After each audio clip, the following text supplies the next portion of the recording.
7 o'clock hour BPR live from the BPL. Arthur T. DeMoulis is officially out, fired by his own sisters as the leader of the beloved Market Basket. We'll open phone and text lines to get your reaction to the latest development in the family food fight. If you boycotted in 2014 in support of RDT, will you do it again? Can you afford to do it again? Call or text. I'm Marjorie Egan. And then the culture shows Jared Bowen debriefs arts news and a final Downton Abbey film to Howard Stern's listener prank and more. It's all ahead, 11 o'clock hour, BPR and GBH and NEPM, live from the Boston Public Library.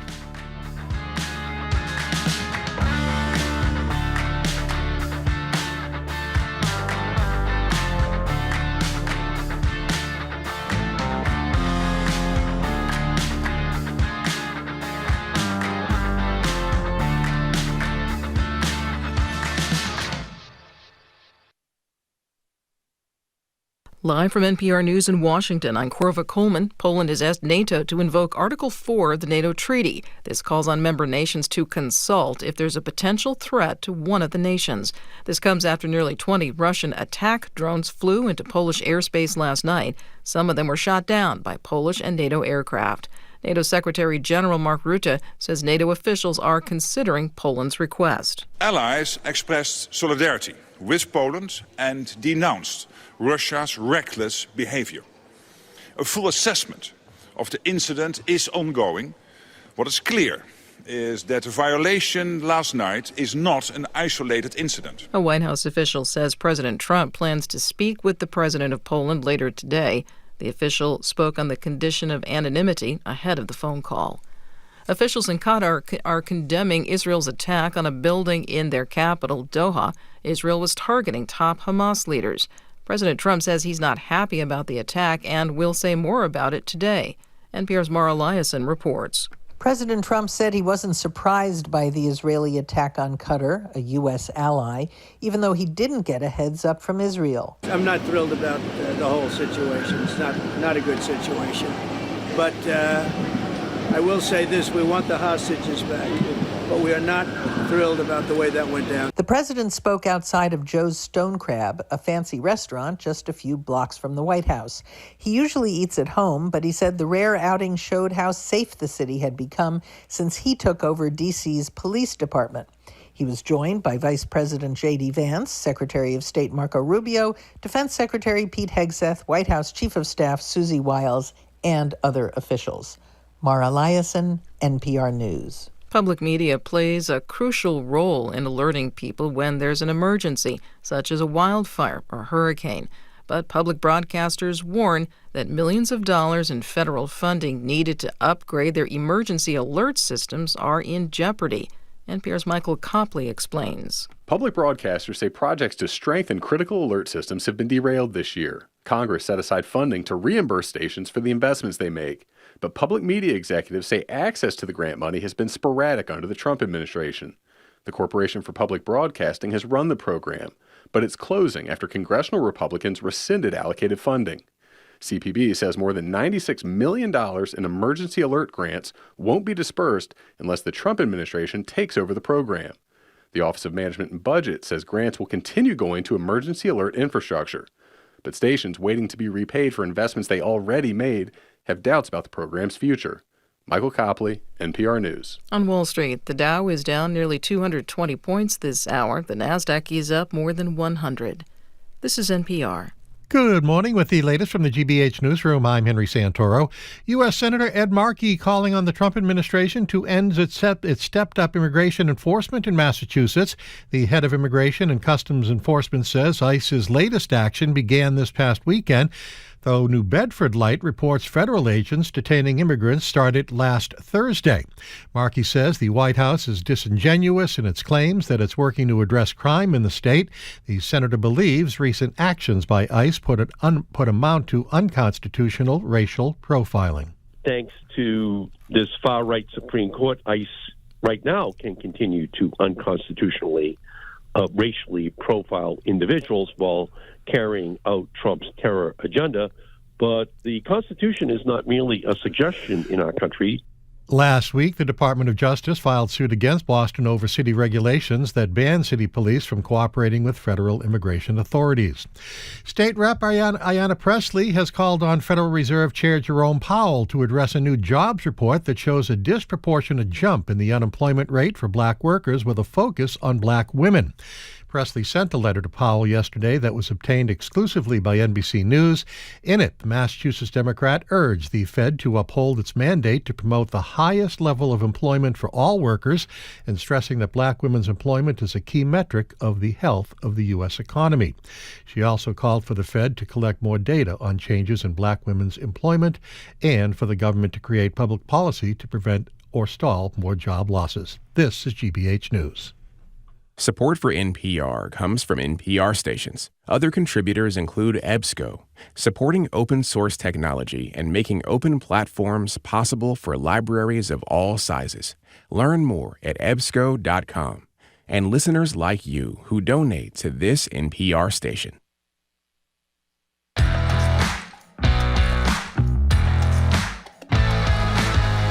You're listening to BPR and GBH and NEPM. Jim Brady and Marjorie Egan. We are broadcasting live from the Boston Public Library. Thank you. And we are streaming at youtube.com/GBH News. We've got two broadcasts coming up out at our NEPM affiliate in Springfield on Monday and Tuesday. We're going to be joined there by Governor Deval Patrick, Congressman Jim McGovern, the Attorney General of the Commonwealth, Andrea Campbell, and more. Ask the Mayor, that would be Michelle Wu, who scored a pretty whopping victory yesterday. Almost 50 points. I know. 50 points, wow. In the preliminary election. She's going to be with us on September 23rd to take our questions and yours. And Maura Healey, the governor, will be here September 30th, same deal, taking our questions and yours. Good morning, Jim. And by the way, we'll obviously invite Josh Kraft back. He did absolutely come in a distant second, but he is in the final. By the way, just to give you a feel what's behind the scenes before we get started with the market basket disaster, Marjorie and I were arguing up until the second before the show started if the Supreme Court was just horrible or really, really horrible. And we didn't quite come to closure. So as soon as we do, we will let you know. So where was the headline I saw today? All the President's Men? Yeah, I think it was Drudge, wasn't it? Yeah, I don't know. In any case, just like that, Arthur T. DeMoulis has been fired again from his post at the helm of one of America's most beloved and successful grocery chains, Market Basket. After months of back and forth, the company's board of directors, controlled by his three sisters, by the way, voted to fire him.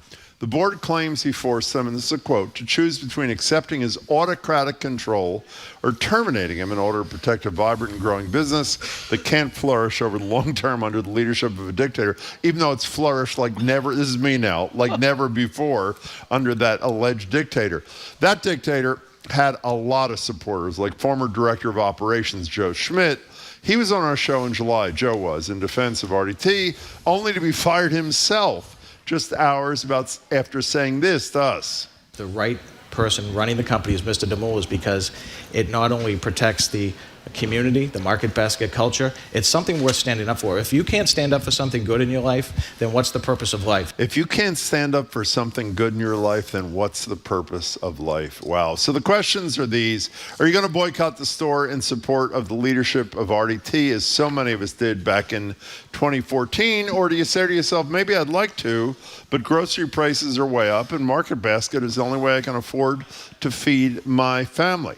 Are you going to put your money where your mouth is? You're more focused on just buying groceries that are affordable. And as Marjorie Egan, this is pretty great, wrote in the Boston Herald 11 years ago during the first firing, quote, customers want the Market Basket they've known forever. Workers are convinced they can't have it without RDT. That's why I said it's obvious what the board should do is bring RDT back or ruin what you've got. Does that still hold today? And by the way, if it's not Market Basket, is there any other business or company that you patronize where if its leader that made that place as wonderful as it was forced out, you'd say enough? Now, let me say up front, by the way, our number is 877-301-8970 to call or text. I'm ridiculed by one texter in particular correctly every single day who says, you always say you're boycotting Amazon. How's that going, Jim? And it's not well. I go to Market Basket, as you know, every Saturday morning. I met this great guy, Wilson, who I think his name is Wilson, walked up to me on Saturday morning. He says, you really do shop here? I said, yes, I do. Wonderful man. In any case, I go every Saturday morning, probably one more time during the week. I'm done. Until he is back, I am done. Now, admittedly, I can afford to pay higher prices. A lot of people can't, but I am totally done. And we want to know if you are. Listen to that quote again from Joe Schmidt, who was one of his key right-hand men, also fired. If you can't stand up for something good in your life, then what's the purpose of life? That's pretty good from a supermarket official, don't you think? Yeah, I think the problem is, though, it is Bill from Haverhill, another texter just says, the only alternative to 3 Market Basket stores in Haverhill is Shaw's, miles away, definitely not competitive with Market Basket. Also, I'm tired of seeing a spoiled family of millionaires fighting over control. I think a lot of people shop at Market Basket because they like it and they think they can get much better deals there. It's cheaper. And if they're close to it, it's probably where people are going to go. I think it's sad, but I don't know that people are going to boycott it. We'd have to start boycotting almost everything in our life. How did it become as good a place and as cheap a place for people? Well, because of this guy's brilliant leadership. I think it's clearly because he ran it that way. Right. And eventually it will not be what it was. How soon that happens, I don't know. But well, he was loyal to you and us, I would say. So maybe, and he's not asking for this. He hasn't put out a statement yet. I don't think he ever asked for a boycott. I don't remember. But if his loyalty to the customers was such, then maybe even for a short period of time, in the hopes that this thing is remedied by his sisters, who apparently, it's like the Succession story on television. Maybe they'll come to their senses, or maybe they'll be forced to come to their senses. But in any case, and I can afford to not go there, but I'm not going. I want to know what your reaction to this is. If you had a little neighborhood store in Brookline near you, where a couple ran it was the family business, they were forced out by a landlord, let's say, who doubled the rent, would you keep going there because it was really convenient at the corner? That would be a lot easier. But the problem is there's too many things we're complicit in. From Amazon. I'm complicit with Amazon. So am I. I have an iPhone. Do you have an iPhone? Well, no, I don't, but I have everything else. Well, you have I your have a Mac at home. Your phone's the same problem, that child labor is used to put a lot of these things together. A lot of us are on Facebook. That's run by Mark Zuckerberg, who is not exactly a stand-up guy anymore, as we know. His company's done terrible things in terms of addicting people to things like, Facebook, and there's TikTok, and there's Instagram. So all these, we're complicit in all these things in so many areas of our life. You know what I mean? 877-301-8970. Olivia watching on YouTube. I've been boycotting since I heard about this most recent conflict. So unfortunate. We'll be shopping at Aldi and getting a Costco membership soon. By the way, Costco is pretty cheap. Good for Olivia. I mean, that's really. I'm impressed by people who do these things. We get these texts from people from time to time who only buy local, who never go to Amazon. They won't even go to CVS. They want to go to their local pharmacy. I don't know how many of those are left, but that's what they say. They go to those places. They're recycling everything. They're being upstanding citizens, and I admire those people. I am not there. 877-301-8970. Again, Arthur T. Demoulas, who's been in the center of all this, was fired by the board, mainly his 3 sisters, who control 60% of the votes on the board of directors. He is no more, as of at least the moment. And what's your reaction to this? And again, if Market Basket is not your thing, or you don't live near one, if there was a comparable situation with an ownership that was really dedicated to its customer base, and they were ousted, what would your reaction be? That you have no choice because it's down the block? Or would you do what Joe Schmidt said? If you can't stand up for something like this, then what can you stand up for? Chef Bill, you're in Pelham. You're on Boston BPR. Welcome. Thank you. Thank you for having me. I used to be a longtime Market Basket buyer.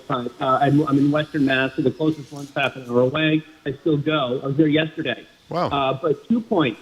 10 years ago, Arthur T. borrowed $1 billion to pay back his cousin, and he paid it back in 10 years. It's already paid back. That means, and they continue to grow. Right. The other Arthur Demoulas. I think that was the bad cousin and the good cousin. Right. The bad one. Bad Artie and good Artie. Go ahead. That means they've got $100 million more a year to put into the company. The second point ties into the first, is that I read in the Globe that the interim president and the third board member are venture capital people. When was the last time you heard of anybody in venture capital coming into an old business with a lot of assets, making it better? I think this really is the beginning of the end of the Market Basket that we've come to know and love. Hey, that was a great call, Chef Bill. Thanks. That's a great point. I mean, you look at an analogy I think of in the news business is the Washington Post. The Washington Post was a long-time family-owned newspaper, right? The Grahams owned the newspaper for a long time, just like the Sulzbergers owned the New York Times. The Washington Post has I would say lost its moral compass under Jeff Bezos, who runs Amazon, but the New York Times, run by Sulzberger, they're not perfect, but they certainly haven't lost their moral compass and are, becoming Trump cheerleaders like some of their places are because they're all about the bucks. Margot in New Margot, before you go, there's just a couple of great texts. I'm sorry. C, letter C, stuck living in the USA, Waltham. Just like I support RDT and I'll boycott Market Basket, I don't support the current leadership of the USA, so I'm boycotting the USA. And Jeff in Providence makes a good point because we haven't heard from the employees as such, nor from RDT himself. He writes, I boycotted Market Basket last time because the employees asked me to. They are not asking for a boycott this time. Well, as of the moment, they are not, but he was just fired, last night, whenever it was, in the last 24 hours, so we shall see. Thanks for the text. I'm sorry, Margot. Take it away. Hi, how are you guys? Good. So I am a tried and true Market Basket person. And part of it's the prices, which I don't think you can beat anywhere. Mm-hmm. But also it's the quality of the food. Yeah. I mean, the produce, et cetera. And I think, I also live up in rural New Hampshire, and there just aren't a lot of other options. So what are you going to do? So I don't know. But I do agree with your point that so far the staff hasn't, asked us to boycott. And I think that I'm going to wait and see what happens there. Well, again, I say, when I said they haven't asked us, it's because there's been no time to ask us anything. This just happened. So we don't know. And I'm interested to hear what they have to say, too. But let's assume they say don't boycott. Is that the only criterion for your decision making? Because I have to say I have a real hard time spending my money at a place that is profiting three members of the family who decided to treat the key to the success of the chain so poorly, So I don't know. Margot, stay in touch with us and we'll let you know if we hear anything from either RDT or from the employees themselves. Thanks. John from Puberty says, my wife does the majority of the shopping at Market Basket, but she's boycotting and has been going to the Big Y instead, and it's been working out pretty well so far. Here's a good one. Anonymous texter. A boycott is tempting, but 2 slices of good pizza for $2.79. I'm going there no matter what. 877-301-8970 is the number. Here's a good point, kind of in rejoinder to what I just said. We are complicit in many businesses that are exploitative and destructive. I was talking about, our iPhones and computers and Amazon, et cetera. But Market Basket is a local family business, and it's very easy to boycott it. Think globally, act locally. That's a good one. I love that bumper sticker on the back of cars you see from time to time. Excellent point. I should have thought of it. Let's go to Rob in the car. Hi, Rob. Hi, Rob. Hi, how you guys doing? Good.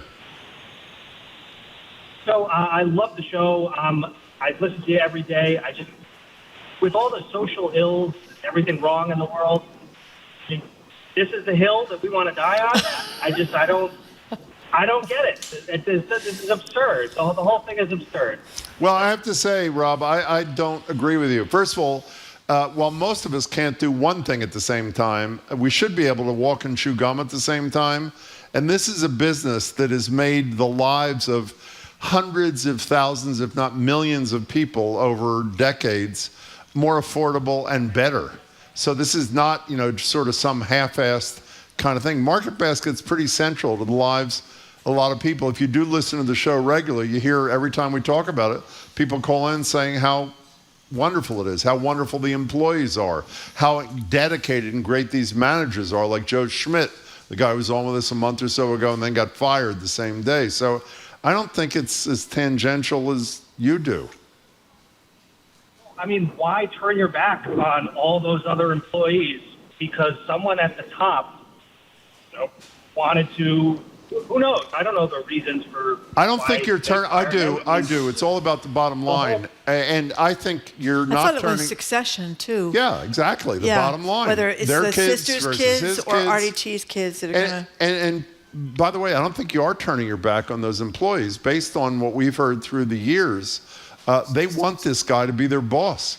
They feel more comfortable with this guy being their boss. So again, we may be proven to be wrong when the employees speak, such as I don't know what vehicle it'll be, and we hear you. But I think it's an important fight, and actually one that could be won, as opposed to some others. Rob, though, we appreciate your opinion. Thank you so much for calling. Here's a couple of texts. Malora from Bellingham. I'm a sole custody single mom. I've not shopped at Walmart or Target. Target took away the Pride stuff. Remember, that was a big deal. I do. Since February, I've only ordered from Amazon to use two $25 gift cards in the same amount of time. I'm not rich. My dollars count, though. I live less than 2 miles from Market Basket, but if there is a true boycott, I will participate again like I did last time. And then an anonymous texter has a great point. Remember, Market Basket didn't give in to self-checkout. They always have a bagger. How long till the vulture capitalists install help is on the way self-checkout? That's a great point, too. It is. 877-301-8970. We're talking about Arthur T. Demoulas being canned by the board. The board is controlled by his three sisters, who have 60% of the vote. And by the way, the call, Rob, I think it was a minute ago, made a point that if some of you agree with it, I'd love to hear from you. They're bigger and more important fights than Market Basket, he suggests. I say you can do this and the others, but a lot of you may agree with him. But part of it is we're not doing the other things. I mean, well, some are. Some are. We have these groups called Indivisible. They do great stuff. There are groups that are organizing small protests in their hometown. There are people that are outside the Plymouth County. How about that reverend from Lynn that called the other day about her church and all the stuff they're doing up there? Yeah, I think people are, but you kind of feel like as a country as a whole, we're sort of, was it Nepal that they overthrew the entire government? Yeah, through protesting just a couple of days ago. I should look that up. It was the United States where they overthrew the entire government. Well, Remember that? Yeah, that was right here, I think. I mean, I think there's a lot of frustration that people who are not keen on racial profiling, arresting people for just speaking Spanish. I think there's a sense that we are not doing enough, if you feel that way, to stop it. Bernadette, you're in a truck, you're on BPR. Welcome to the show. Hi. I love long time, love your show. Thank you very kindly. What's up? I would boycott if the staff, if the workers call me on to do it, I will. But until then, I'm going to hope that Arthur starts a new store and just goes with his family and does a whole new thing. Wow. Because Market Basket's going to turn into a hellhole with this current bunch. Bernadette, a poll from Somerville says it's already turning into a whole hell. He texts, just came from Somerville Market Basket, which is mine. The suits, in quotes, were there already. Paul, text back and say what that means specifically. Bernadette, thank you very much for your call. Yeah, it was Nepal. Gen Z protesters in Nepal have overthrown the government, promised a revolution is coming as riots continue in the South Asian country. They become violent too, but people are out in the streets and rioting. There's been some tragic outcomes, but they have overthrown the government. Obviously, the government there is tinier than the government here. So, anyway. Izzy, Worcester, hello. Good morning. Hi. I called in about the salami, but I'm only calling in now about Market Basket. You can call about salami anytime you want, Izzy. Go ahead. No, okay. I have been boycotted. I will boycott Market Basket because even though I love them, but I continue to boycott Hobby Lobby, Domino's, Papagino's, because of women's issues, and I have for years. Really? I won't shop. Yes. Good for you. I won't shop. And there's something going on with Lowe's. A neighbor told me. I don't know what it is, but I will research it. And then that will be on my list, too, if it's bad. Izzy, I want to grow up to be you. I admire that you're doing what you say as opposed to just saying it. That's great, Izzy. Thank you very much for the call. Dan texts worth noting they fired others who spoke out just spoke out on our show, right after they get off the show practically. I imagine employees might feel intimidated by that. And Donna's got kind of a creative idea here. She says, if you can't boycott Market Basket, get hats to wear that say, make Market Basket great again, and wear them each and every time you walk into the store. That's a good one. That's a good one, Donna. 877-301-8097. You're not near one, but whenever I ask an employee if they've met RDT, the vast majority. How many employees? 30,000, I think they have. They have a lot of employees, 90 stores. Almost every time I've asked an employee, and they have little badges that say their name and the number of years they've worked at Market Basket. Even some who have been there as little as just 1 or 2 years, the vast majority of those with whom I've had that conversation say they've met him. He's been to the store, introduced himself, that sort of thing. Treats them relatively well. There were some issues. A woman called about a year ago with this show, a little less, talked about some women in management issues in the past. But overall, as big businesses go, this is a good one to both customers, apparently, and to workers. Well, like I said, it's just so unusual. It's so unusual that people feel that way about their boss, that they're willing to go out there and boycott as they did last time around, or they're willing to resign or get forced out to stand up for the principles. But it's very, very unusual. I mean, look at Republicans.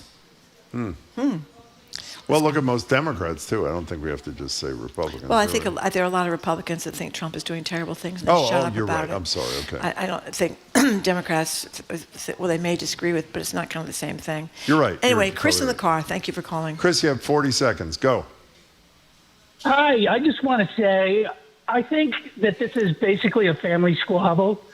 The sisters are making a power grab, and I think it's all about money. It is. I don't think a boycott would solve anything. They're not going to, the sisters know they have a wonderful thing there. And I think they just want their hands on the steering wheel. Hey, Chris, it was about money in 2014. He was fired. There was a boycott. He was rehired. So I would say there's a history here that's exactly what worked 11 years ago. Generally, I might agree with you, but I think here the history is strong and the dedication of the staff there, and I think the customers is rather unusual. But we shall see. Chris, thanks for the call. We appreciate it. Okay, we are talking about RDT, the beloved owner, the guy who ran Market Basket for all these years. It's been around since 1917. It used to be Demoulas Market back then. That I knew. But anyway, has been fired. We're talking about standing up to protest that. Would you be inclined to boycott? Would you not? You're listening to Boston Public Radio at 89.7 and NEPM. You can reach us at 877-301-8970. We're broadcasting from the Boston Public Library and streaming at youtube.com/GBH News.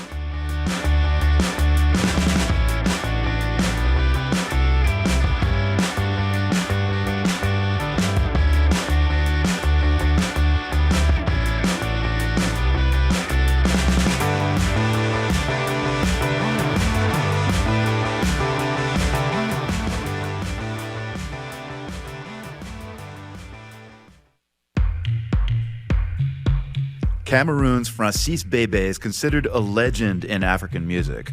Growing up, his son Patrick didn't quite get it. When I turned 15, 16, anything coming from my parents was not interesting at all. Now Patrick is honoring his late father by remixing some of Francis Bébé's biggest hits. That's next time on The World. This afternoon at 3, here on GBH News 89.7. Our programs are made possible thanks to you. And Central Square Theater with Silent Sky, the story of how Henrietta Leavitt, a human computer at Harvard in the early 1900s, changed astronomy. Silent Sky begins September 11th. CentralSquareTheater.org. And the Museum of Printing in Haverhill, preserving the history of graphic communication from typewriters and presses to computers and copiers. Their expanded exhibit of rare and historic Bibles is now on view. More at museumofprinting.org.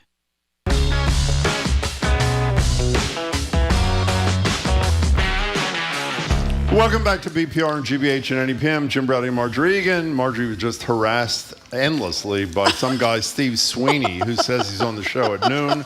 It was very unbecoming conduct. We are live at the library, streaming youtube.com. Get rid of that guy. Throw him out of here. At youtube.com/GBH News.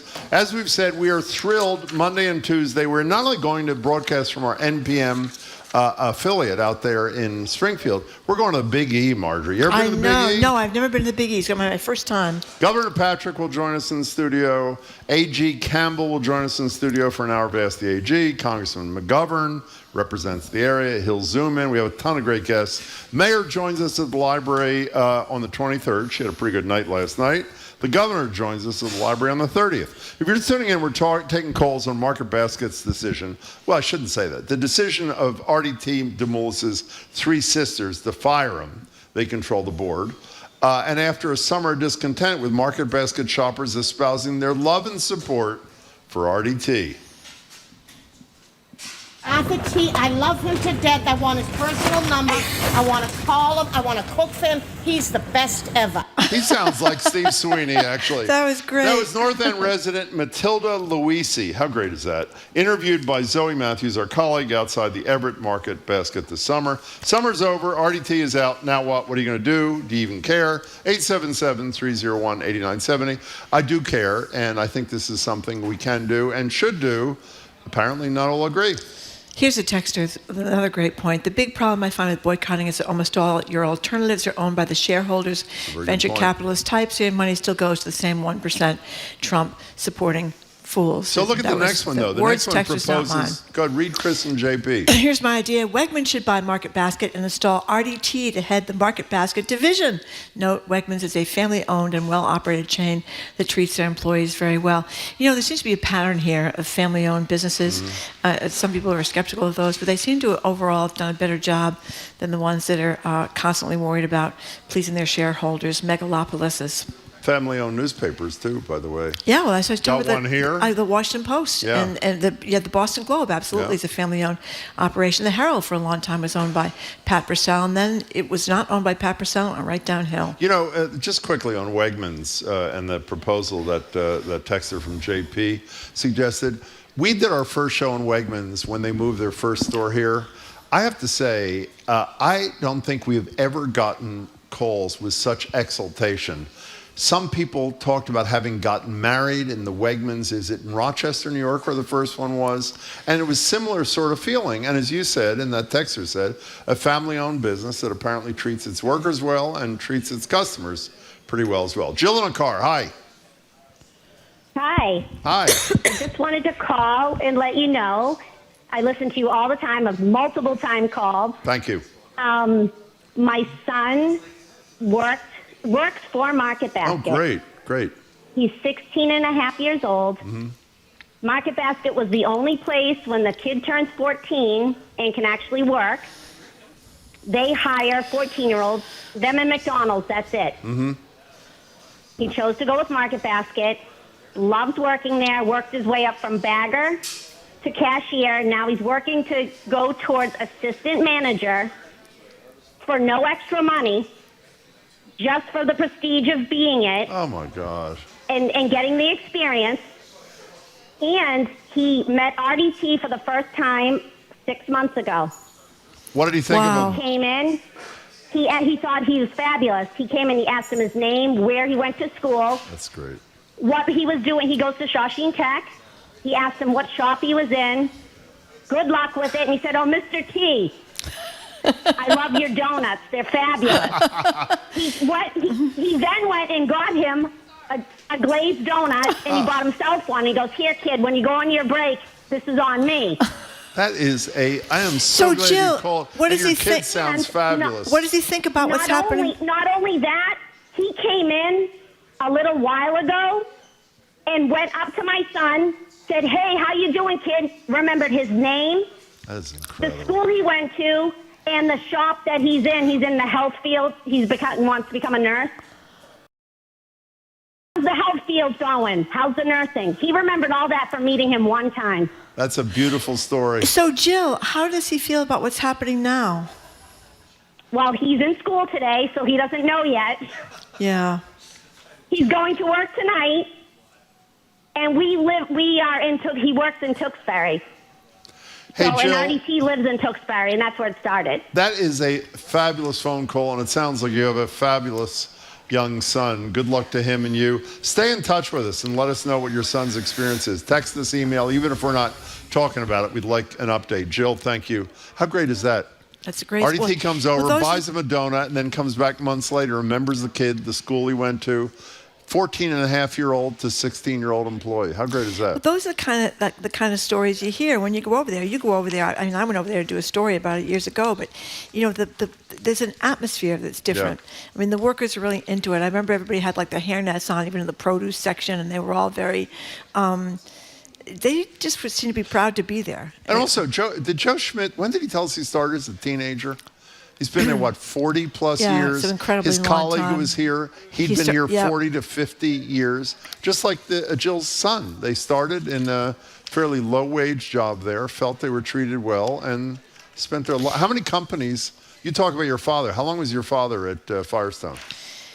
Oh, my God. From the time you get out of the World War II, which ended, in 45, till right before he died. And how much does that happen in 2025? Well, the thing is, though, there's something people that are older will remember. The Firestone 500 was a bad tire, and they lost money, and they just fired people left and right. Thank God he didn't get fired, but they fired people just left and right. It had nothing to do with the tire. They all just lost their jobs. So they were not a good company either. I didn't mean I meant that he. How long is it that somebody stays? Forever. Anonymous texter, my son is 36, has worked there since he was 14, and now he's an assistant store manager in Salem, New Hampshire. You just don't hear that anywhere else. You just don't hear that anywhere else. We'll stay on top of this story.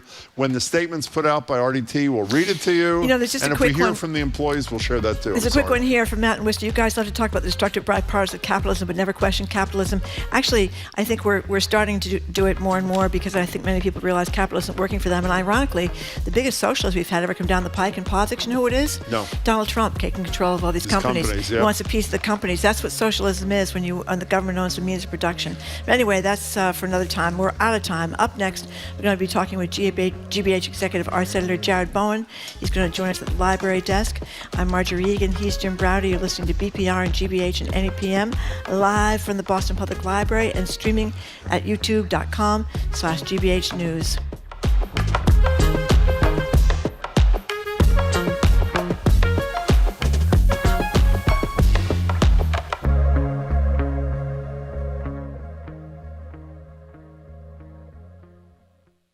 I'm Jared Bowen. Today on The Culture Show, The Mountaintop.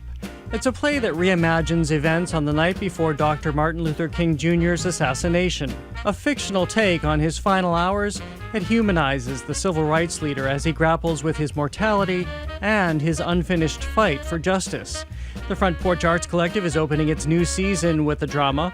Director Maurice Emmanuel Parent joins us for a preview. That and more on The Culture Show today at 2 on 89.7 GBH.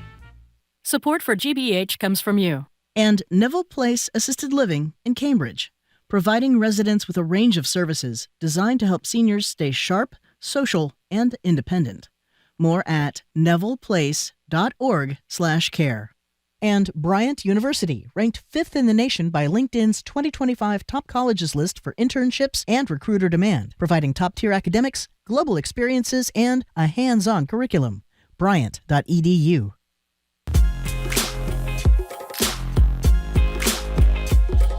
Welcome back to BPR and GBH and NEPM. Jim Browder and Marjorie Egan. We're live from the library, streaming at youtube.com/GBH News. Almost all the texts were quite beautiful and moving around RDT. Here's the final one. Can we start boycotting Market Basket tomorrow? I have to pick up a cake for my wife and my 20th wedding anniversary. That's a low-rent kind of opportunist. In any case, we're joined now at the BPL desk by Jared Bowen. Jared is GBH News Executive Arts Editor, host of The Culture Show, airs daily on GBH right after us, and on Saturdays on NEPM, and now every Wednesday. Is today Wednesday? Today's Wednesday. Yes. Every Wednesday and Friday, The Culture Show broadcasts live from the library. So if you're here, stick around, and if you're not, come on down. Hey, Jared. Hello. I'm Steve Sweeney's opening act. He You keeps yelling at apparently us. I know. That's right. He's anxious to get started.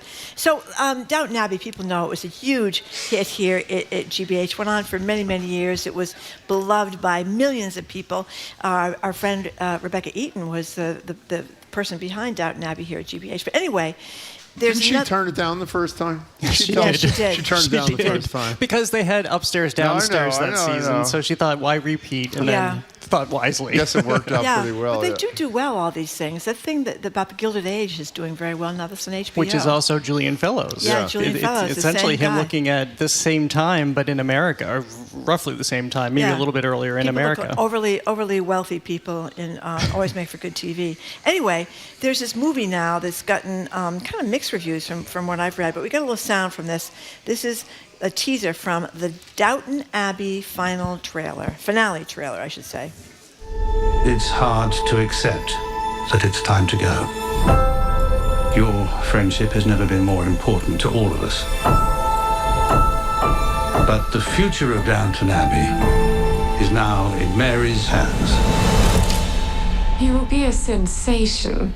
It's almost a parody of itself. It really is in a loving sort of way. Did you see the movie? I did see the movie. movie. What did you think? So I have mixed feelings, too, because obviously the series ended, and then we had 3 new installments, all written by Julian Fellows, where the story continues. So this brings us into the 1930s, and it brings us into London. About the first quarter of the film actually happens at the Grantham home in London, and Noel Coward is the toast of the theater scene, and we see life is definitely moving on, and Maggie Smith's character has died, as is Cora's mother in the film, in the series, and they're getting older themselves, Cora and Lord Grantham. Lord Grantham, that's right. Played by Hugh Bonneville. Yeah. So we find a moment where they are really dealing with the 30s in a modern era, and what that means is other wealthy families around them are selling their own Downton Abbeys and their own homes, so they have the financial pressures and Depression too. Coming out of the Depression, Yeah. exactly. And we also find some of the staff retiring. Mr. Carson is retiring. Mrs. Patmore is retiring. No. And so what does this all mean? And it all lands on Lady Mary, who seems to be the one who will take this into the future. Yeah. Can I tell you something? You mentioned Cora. We had Elizabeth McGovern in the studio a couple of years ago. That was huge. When we had, is his name Jim Carter, the guy who plays Mr. Carson? We had him in studio a bunch of years ago. It was like Barack Obama had come to GBH. The lobby was packed. The window on our studio had every face pressed up against it. I mean, these are really huge players in people's lives. Well, we lived with them for so long. I think this is why there's such excitement about this film, because it's, how long is it? I kept meaning to go back and look at when the series launched, but it's had to have been at least 15 years ago. A long time. And so these are people who've been with us. We've seen them age. We've seen their stories age. We see the characters in real life age. And by the way, because I've interviewed most of the cast at one point, except for Maggie Smith, I think she was the only one. And how fun is it to see them in real life, where they don't necessarily look like their characters, especially the women, because they aren't in the wigs or the uniforms. And now we're saying goodbye, presumably. Yeah, well, there was some hint in one of these stories that this is really not goodbye. There could be another finale. Yeah, why should there ever? Why should they ever? I mean, theoretically, it can go on forever, because they do spend some time talking about the kids, because, of course, there are the grandchildren of the Crowleys who can take over. And but my one criticism is that it feels like an overlong episode. Each of the films has felt like an episode. It's nice to check in with them, but it feels a bit like an overlong episode. I've told this story about 100 times, but always bear mention. Every time I mention Downton Abbey, I mention we were discussing it one day with then the editor of the Boston Globe, Brian McGrory, very knowledgeable person who referred to it as Downtown Abbey. Yeah. So obviously, yeah. at least at that stage. It didn't fit with the Brian that we know to be a Downton Abbey fan. I just couldn't see him watching Downton Abbey. Or maybe he was, but couldn't admit it. Do you know what I mean? Okay. So we had Ben Shattuck in here and Chris Cooper, who's an Academy Award-winning actor, who is one of the 3 stars of this A History of Sound, and we decided to revisit it with you today. And here's a little bit of what Chris Cooper, local guy, by the way, had to say last month on BPR about his role in this wonderful short story, book, and movie. Here it is. When I got news of the possibility of playing this, I mean, this is exactly why I got into acting. You know, it's not blue screen and explosions and car chases. I grew up with films from the 50s, 60s, 70s where it's human to human, dealing with another human being. That's what got me interested. Seeing this film met every expectation I had hoped for. You know, you're friendly with Chris Cooper, and I have to say, when he even speaks I know. It's like, it's a tremendous moment.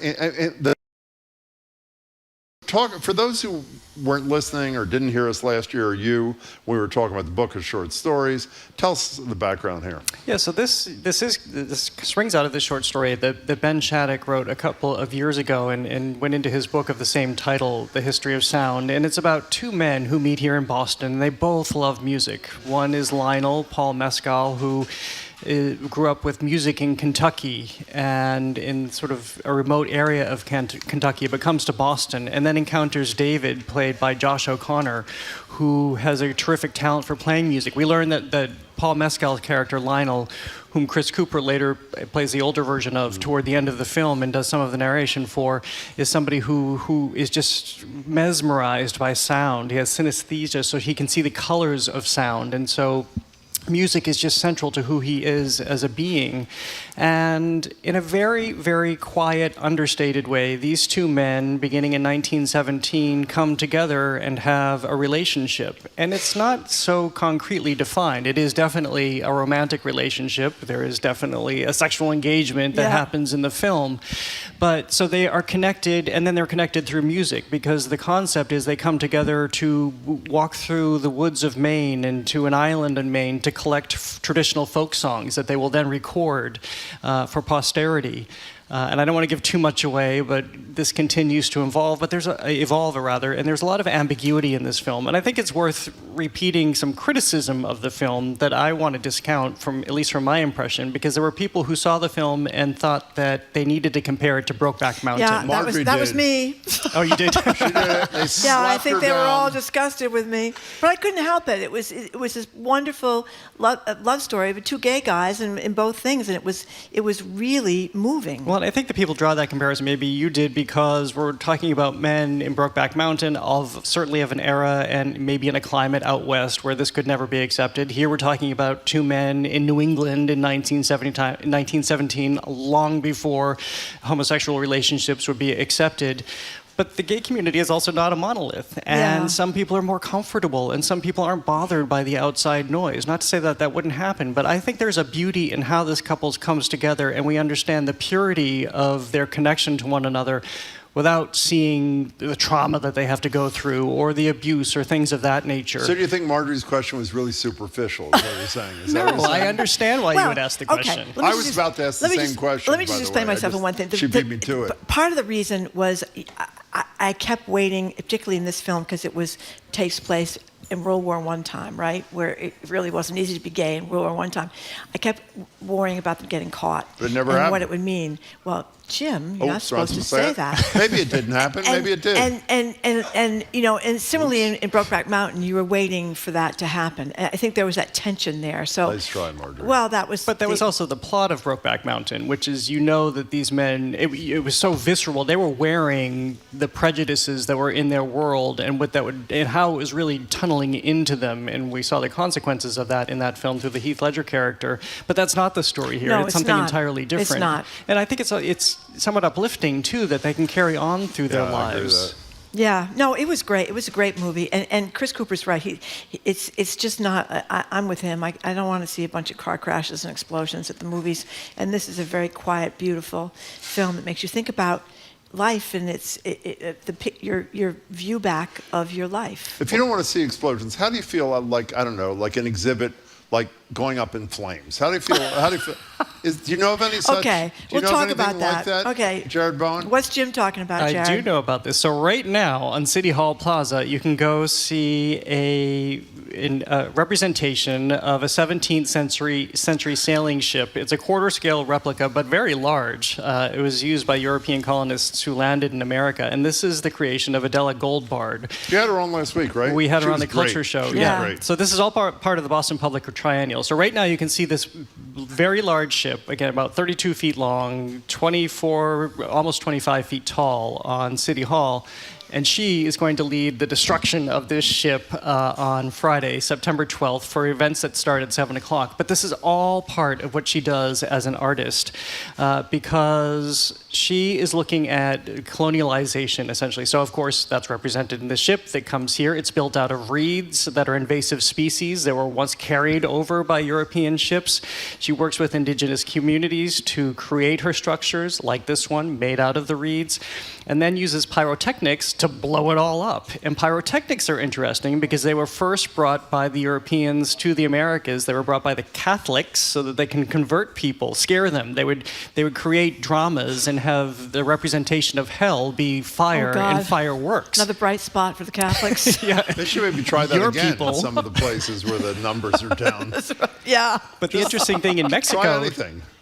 We had Marianne Leone last week, Chris Cooper's wife, speaking of Chris Cooper, talking about the women Catholic saints had their tongues cut out and stuff like that. So it was really another uplifting. Yeah, she has a lot to say. Yeah, she's a lot to say. But she's also somewhat in defense of them for her school because she realizes the pressure they were under. But That's anyway. right. So I don't understand. She just set this thing on fire. What happens exactly? So this gets set on fire because to continue that tradition, the Mexicans, while they were first oppressed by the Catholics who were using the pyrotechnics and fireworks to scare them, the Mexicans began turning it into themselves and using it for joy and celebration, much like we have fireworks on the 4th of July today. So pyrotechnics are at the heart of her works because she's also blown up a Ford truck that's really used by the narcos drug runners in Mexico. She's blown up a representation of the buses that the drug cartels use to block certain areas of Mexico. And so wait a second, what she does for a living is just blow up stuff? Is that what well, she builds it and then blows it up. Yeah. That's sad. No, but there'll be Brazilian drummers, there'll be music, there'll be a celebration, and then it all goes up. Wow.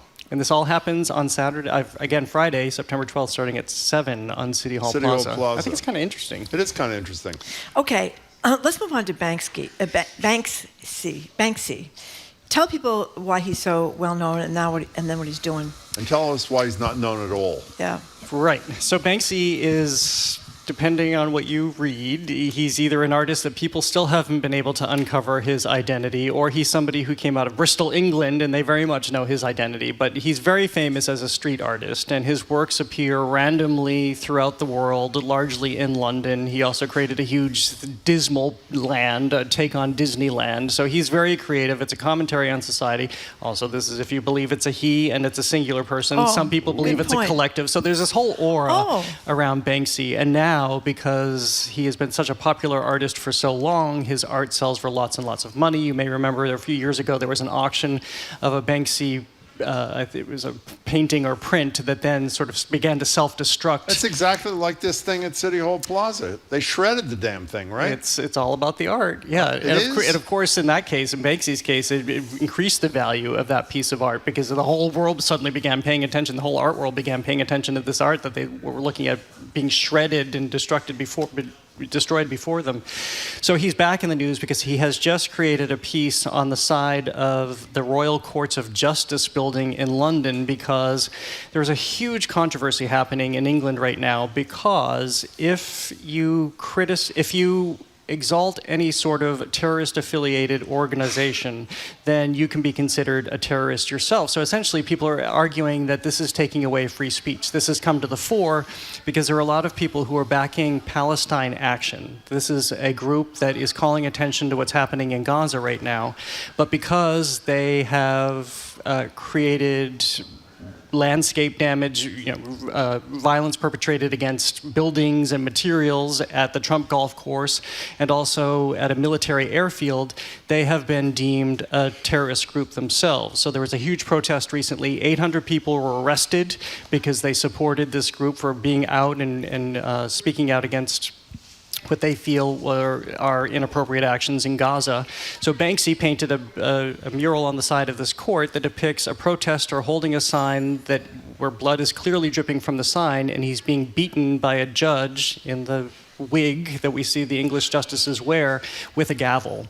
And so whenever a Banksy mural appears, people show up. Often they have to protect it because people want to rip it off or rip the wall off of wherever it's happening. I think one interesting thing that's happening right now is that while they have declared that they will take this down, they are allowing people to arrive, line up, and see the mural before it has disappeared. Oh, okay, because I thought it had a covering already, no? There was a sort of a covering, but they're allowing people to show up one by one and take pictures. So wait a second, who do you think this person is?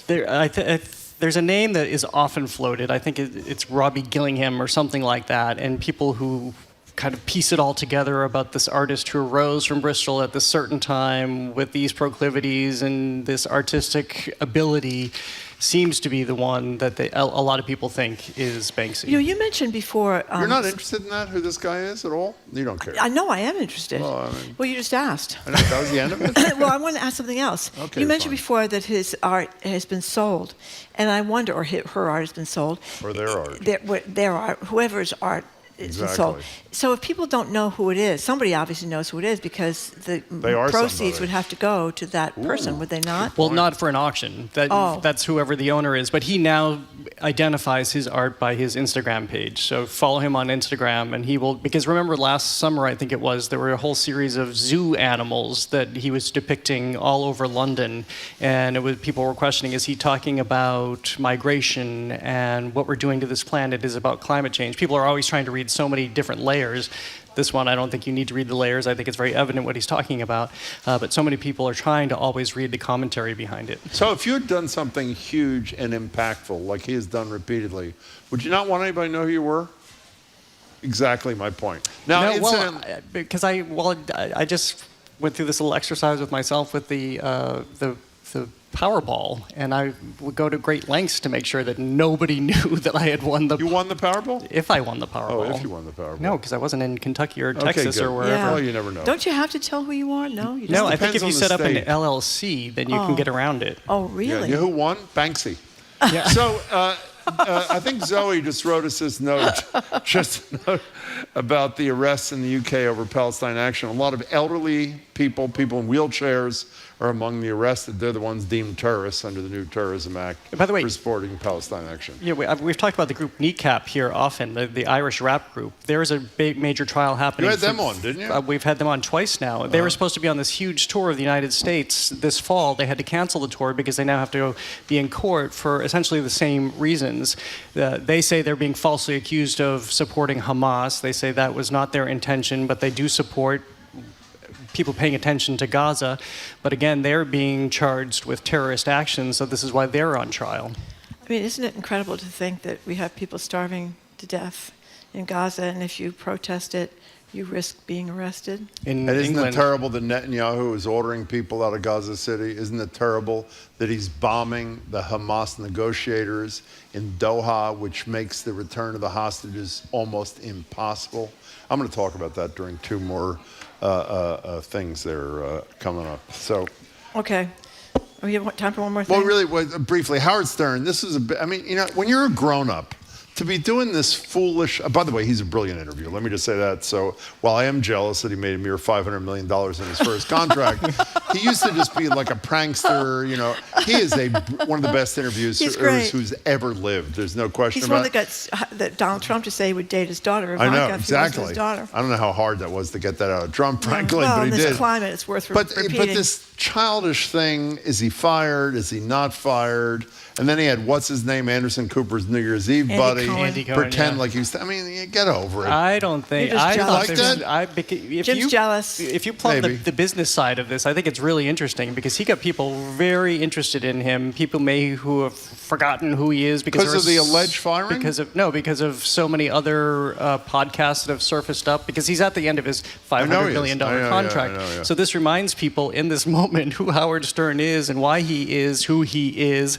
Probably as he's entering into contract negotiations. So it was a pretty clever stunt. And he put Sirius on the map, really, when you think about it. When he switched 20 years ago, whenever it was, a long time ago. Look at all the people now doing online or on the radio or now on podcasts. It's exactly what Howard Stern has done. So he's kind of reclaiming his throne. You should be grateful to Howard, Jim. I'm totally great. I didn't say I wasn't great. I think he's great. I think he's a brilliant interviewer.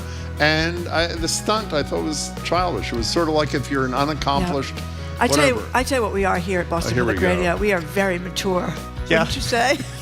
I didn't say we were.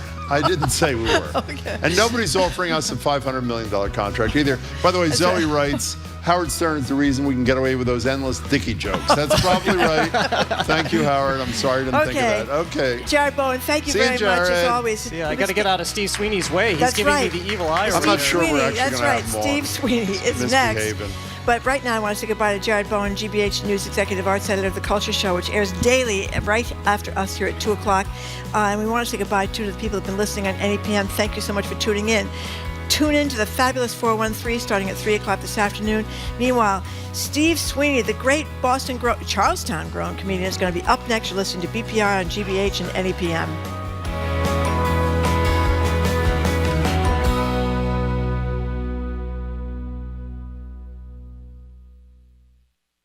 It's not over yet. More smart conversation about community issues up ahead with Jim Braude and Marjorie Egan on Boston Public Radio, right after a news update from NPR. Stay with us here on GBH 89.7. Funding for our programs comes from you. And Revision Energy, a solar company and a Mitsubishi Electric heating and air conditioning contractor, offering customers the option to combine a solar array with a heat pump system to manage their heating and cooling at home. RevisionEnergy.com. The Pride is back. Filmmakers follow the lives of cheetahs, lions, and leopards through their struggles and triumphs in the wild. Catch the season premiere of Big Cats 24/7, tonight at 8 on GBH2. You're listening to 89.7 WGBH HD1 Boston. Online at gbhnews.org. GBH News. What matters to you?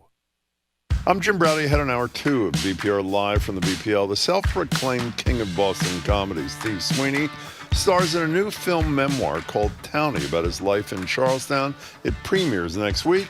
He'll join alongside director Ian Barrett. I'm Marjorie Egan, then the brother duo behind Boy Distillers, Will and David Willis, join us for a spirited discussion in our continuing series of How Do You Two Know Each Other? All that and our Two More Things segment next. BPR 89.7 GBH, live from the Boston Public Library.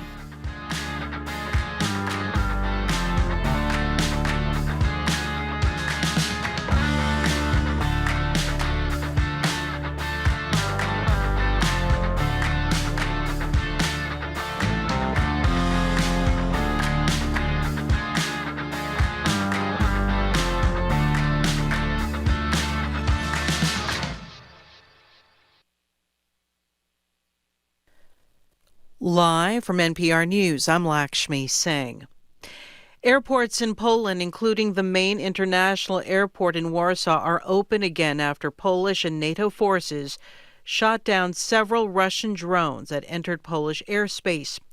NPR's Rob Schmitz has the latest. Polish Prime Minister Donald Tusk says fighter jets from both NATO and Poland were scrambled to shoot down the Russian drones that had entered Polish airspace overnight. The operation marks the first time that a NATO country has directly engaged Russian assets in its airspace since Moscow's full-scale invasion of Ukraine in 2022. Tusk called the incursion a large-scale provocation by Russia. On Tuesday, Poland said it would close its borders with Belarus due to what it called aggressive military exercises, as well as a growing number of provocations from Russia and Belarus.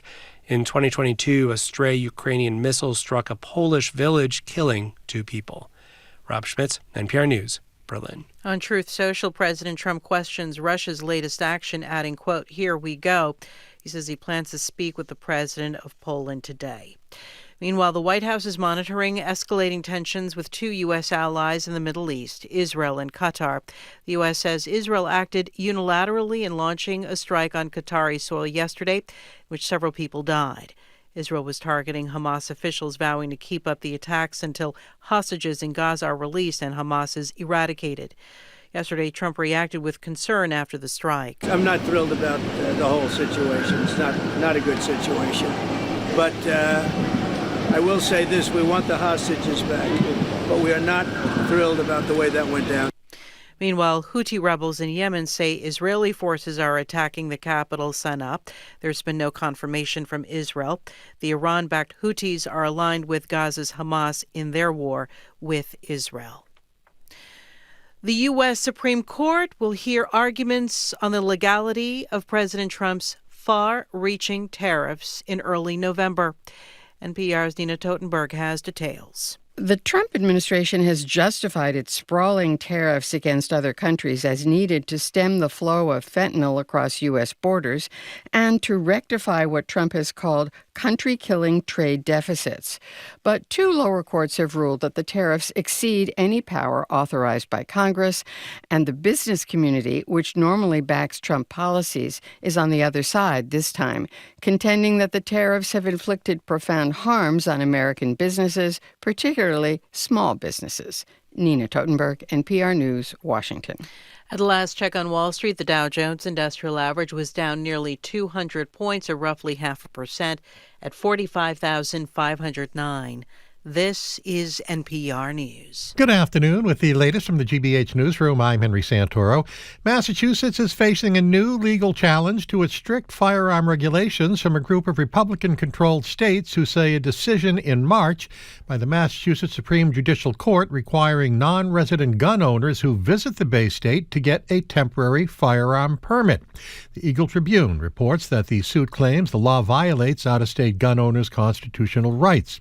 In a filing to the U.S. Supreme Court, New Hampshire Attorney General John Formella leads 24 other states in the challenge. He argues that the state's firearm permitting system is wrong and says the need for a temporary permit constitutional burdens and delays on out-of-state applicants, which creates a barrier to their right to self-defense. Other red states in this challenge include Texas, Alabama, Florida, Georgia, and Wyoming. And Arthur T. DeMoulis, the CEO of Market Basket, has been fired by the supermarket chain's board of directors. You've been hearing about this today. The board voted unanimously to part ways with DeMoulis after the two sides failed to come to an agreement. During a mediation session, it follows months of tension between DeMoulis and his three sisters who control the board. And just a program note, GBH News has a reporter working this story. We will have an update a little later today. In sports, Red Sox in Oakland wrap up their series with the this afternoon in Sacramento. Then it's back to Fenway for a weekend series with the Yankees. Cloudy and 70 today, 68 in Boston right now. This is GBH News. Support for NPR comes from NPR stations. Other contributors include Progressive Insurance with its Name Your Price tool, a way to see coverage options based on a driver's budget. Learn more at progressive.com or 1-800-PROGRESSIVE. Price and coverage match limited by state law.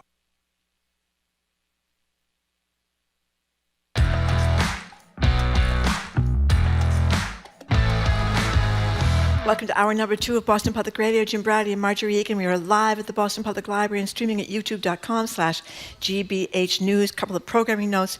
We're going to be up in Springfield out in Springfield. I shouldn't say up in Springfield. I've been reprimanded.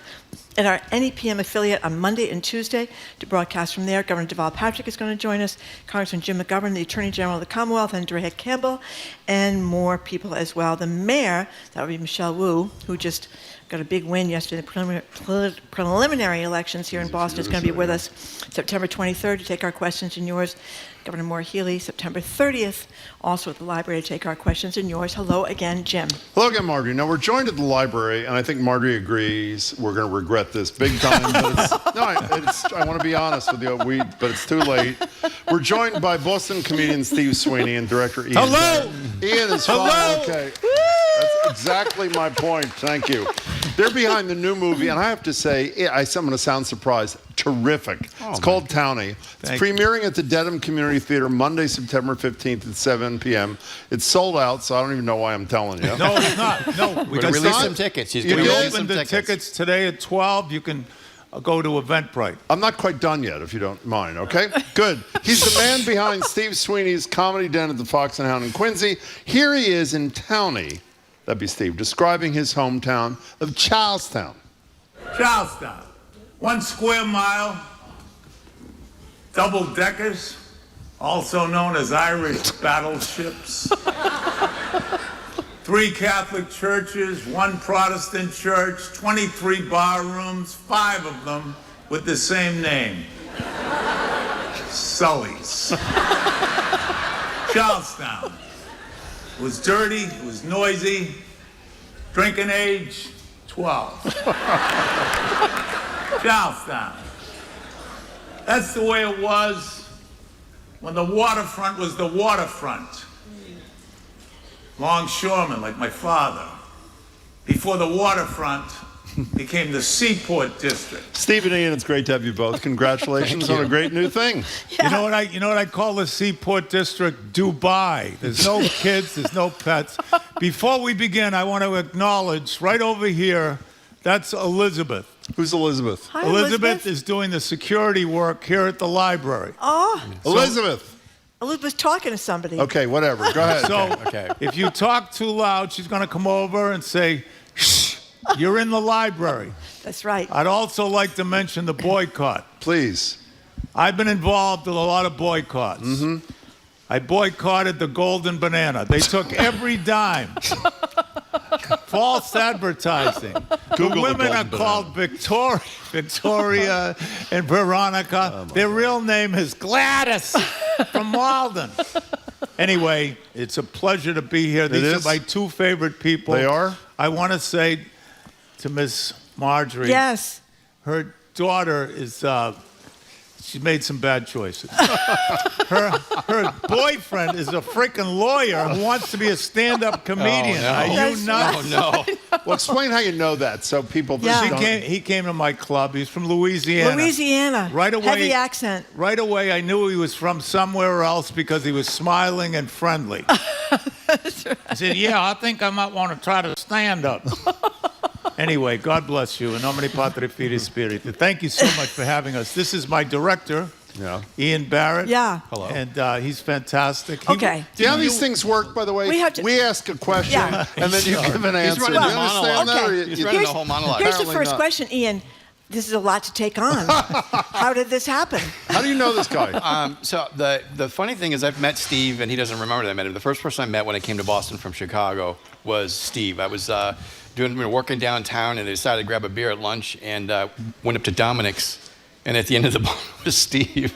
And I'm like, oh my God, this is a celebrity right here in Boston. I love it. And then, fast forward to today. Okay, so you've been Can I together a while. just say one thing? Yeah. Sure, I guess. Yeah, why not? At the time, it was called the Combat Zone. That's right. For all you Channel 2 watchers, you know it as the Theater District. So if you go down there now and you stop one of those cars at 4 a.m. Cars. One of the cars. Yeah. And the woman you roll down the window, and the woman will say to you, so what did you think of the play? That's right. That's a long way to go for that. Do you know who was on our show about 3 weeks ago? Who has a new memoir? Who's that? Princess Cheyenne. Famous. Lucy Whiteman has written a fabulous book about Yeah, her you would love life, it. the combat zone. It's great. She's great, and it's great. So how do you Why you pronounce- look at me like that? I don't put her in the same class as Princess Diana. I mean, how did she become a princess? She's from Saudi Arabia? Maybe you should read the damn book, and then you'd find out. So how are you supposed to say Charlestown? Charlestown. How did the movie come about? Do you mind if I ask you a question? How did the movie come about? All right, so Colin Quinn, you guys know Colin Yes, Quinn. we know he is, yeah. And my friend Todd Domke, who says hello. Oh, my God, Todd we love Domke. Todd. Yeah. So I would start to tell these stories about growing up in Charlestown, and they said, you should do a one-man show. And I said, that might require work. But then I get into it, and I love doing it. I started as an actor, and I was doing a one-man show of Samuel Beckett, and I do all these characters. And it just, I started to really love doing it. I did it all over here in Nantucket and Martha's Vineyard. And boy, you want to talk about a tough gig. I can remember doing it during the pandemic where the audience had masks on. Oh, no. Yeah. But then Ian here became a stage manager, and then he filmed it, and he said, why don't we make it a movie? And that's how it happened. It's also sort of a tribute to your father, not just Charlestown, isn't it? You know, what a funny experience. I don't know whether you've had this kind of experience. You start, it's about you, and then it becomes about your father, isn't it? Longshoreman. Yeah. Yeah, and your grandfather was quite a character, too. Tell us a little bit about your grandfather. What? Huh? Return those books to the library. Other people want to read them. What? Huh? Yeah. He's portrayed love- in the film, I should say, as well. But Charlestown now is very swish. Yeah, it is. Charlestown, when I was a young reporter, there's some tough neighborhoods in Boston. You go to Dorchester, you go to Roxbury, you go to Mattapan. Scariest place to go for a reporter. And these are my people. These are all the Irish Catholics over there in Charlestown. Those projects, the scariest thing, people, because you're an outsider, right? They're chasing you down the street with the 2x4s, yelling and screaming. It's a tough crowd over there in Charlestown. Well, it's funny you say that, and I'm really not exaggerating. Places like West Roxbury or Roslindale, they might have been to us Romania and New Zealand. I mean, there's a bridge between Charlestown and it wasn't. We weren't even part of Boston. You know what I would say Wasn't if that I the were deal? you? Instead of just saying I did it as a tribute to Charlestown and my father, you should also say, I think, Charlestown has been misportrayed in all these movies that you've all seen. This is the honest, gritty picture of what Charlestown really is. That's what you should be saying. I'll never forget this. What's that? I was working at Channel 5. Channel 5. There was an armed robbery in New Hampshire.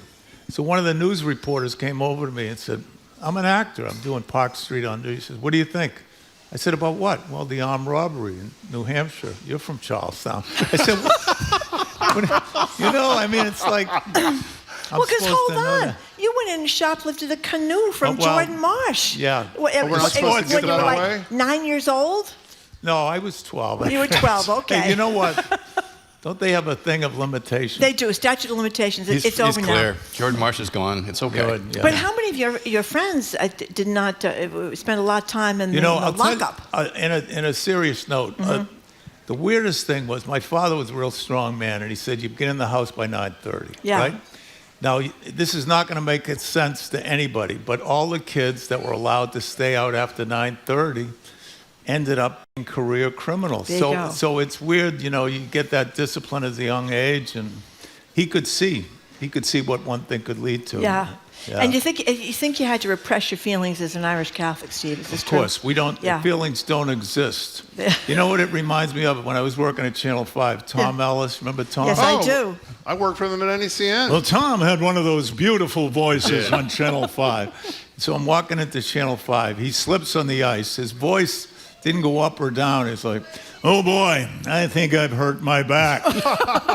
There was no emotion at all. Yeah, the Irish is just, Yeah. You could have 3 bullets in your head that say, suck it up.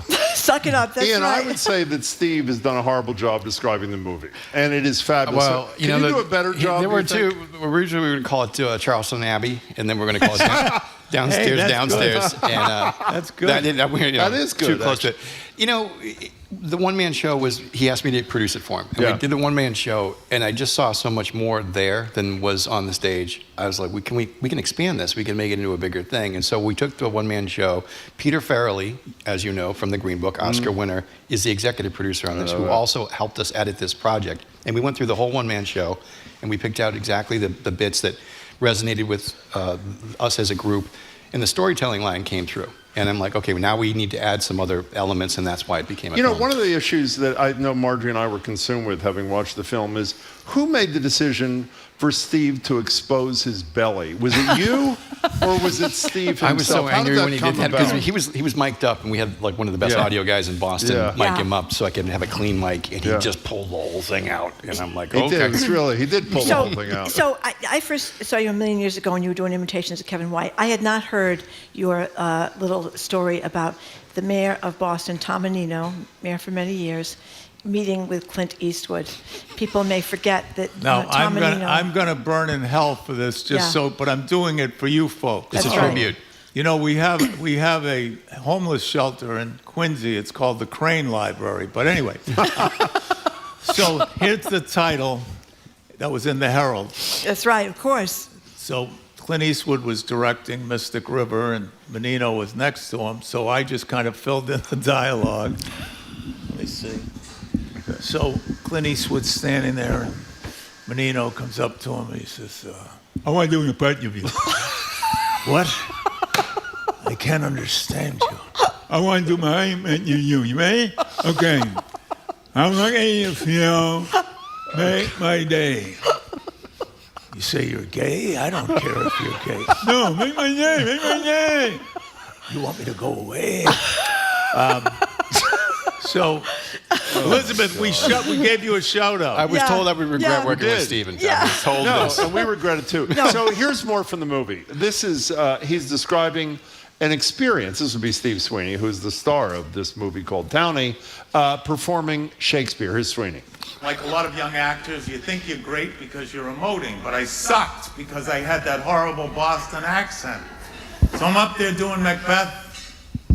Is that a dagger that I see before me? And then Romeo and Juliet. Hark! Hark! It is the nightingale, it's not the lark that speaks my love. And then Richard III. A horse. A horse. My kingdom for a horse. Oh, that's from Townie, the new film premiering on the 15th in Dedham. You mentioned before that there were a lot of barrooms called Sully. I know. And you talked about going in and how, what you see in those bars at the sort of beginning of the show. Tell us about that, the people that maybe had a drinking problem. Everybody had a seat. Yeah. And there was a hierarchy. Mm-hmm. And if you stayed in there long enough, you get to sit next to the window. But it was like right on the block, like 7 in the morning, and I'd walk by going to school. I'd say, "What time's this open?" "It opens at 7, but if you know the guy, you can get in at 6:30. So we used to call it the London Wax Museum, because the guys would be welded to their seats and just, old alcohol. Yeah. Oh my God. Yeah. So when you get out, you say at the end of, I think I can, you talk about never retiring. They're never going to go to the movie anyway. Tell them anything. Okay, then fine. Well, I think they will. They should if there was a event. And there are still tickets for the 15th at Dedham. And you go to where? Eventbrite? Where do you go? Eventbrite. Eventbrite. Okay. So you're of a certain age, as we all are. And you said in the end of this thing, I'm never retiring. Where's the next gig? What's that about? What do you get out of this? You know what I mean? I don't mean the movie. What do you get out of being you? Wow. You know what I mean. God, that's a heavy question, Jim. That's a Zen question. Let me take your time. Let me give you a Zen answer. Please. So I did a movie in Thailand, Peter Farrelly's other movie called The Greatest Beer Run Ever. It's a terrific movie about Vietnam. So I was sequestered in a hotel room for 2 weeks. I couldn't go out. My brother said to me, "I can't imagine being in a room with you for 2 weeks." I said, "How do you think I feel?" I think, suppose yesterday I retired, right? So what would I do? Walk around like this? "How are you?" "I'm in computers. What do you do?" I don't know how to not do this. Yeah. Whatever it is I do. But you've been in so many great movies. You're in, Something About Mary, which people absolutely love. Me, Myself, and Irene with Carrey, Jim Carrey. What's he like? I mean, Jim's a very hard worker. But can I tell you who my favorite person I worked with? Who? Peter Falk. Oh my God! Tell us about Peter Falk. Well, so I did this movie. Columbo. It's called The Money Kings, and oh man. So I'd be doing the movie in New York, in Brooklyn during the week, and then on weekends I'd come home and I'd be telling jokes at the Kowloon restaurant in Route 1 in Saugus, right?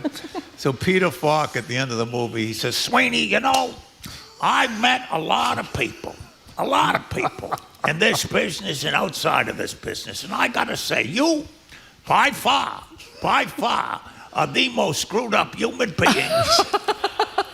That's beautiful. But you want to know the actor that I was in awe of? I worked a movie, John Travolta movie called The Forger, and I had a scene with Christopher Plummer. Ooh. Oh, yes. And I started in show business as the doorman at the Colonial and the Schubert, door person.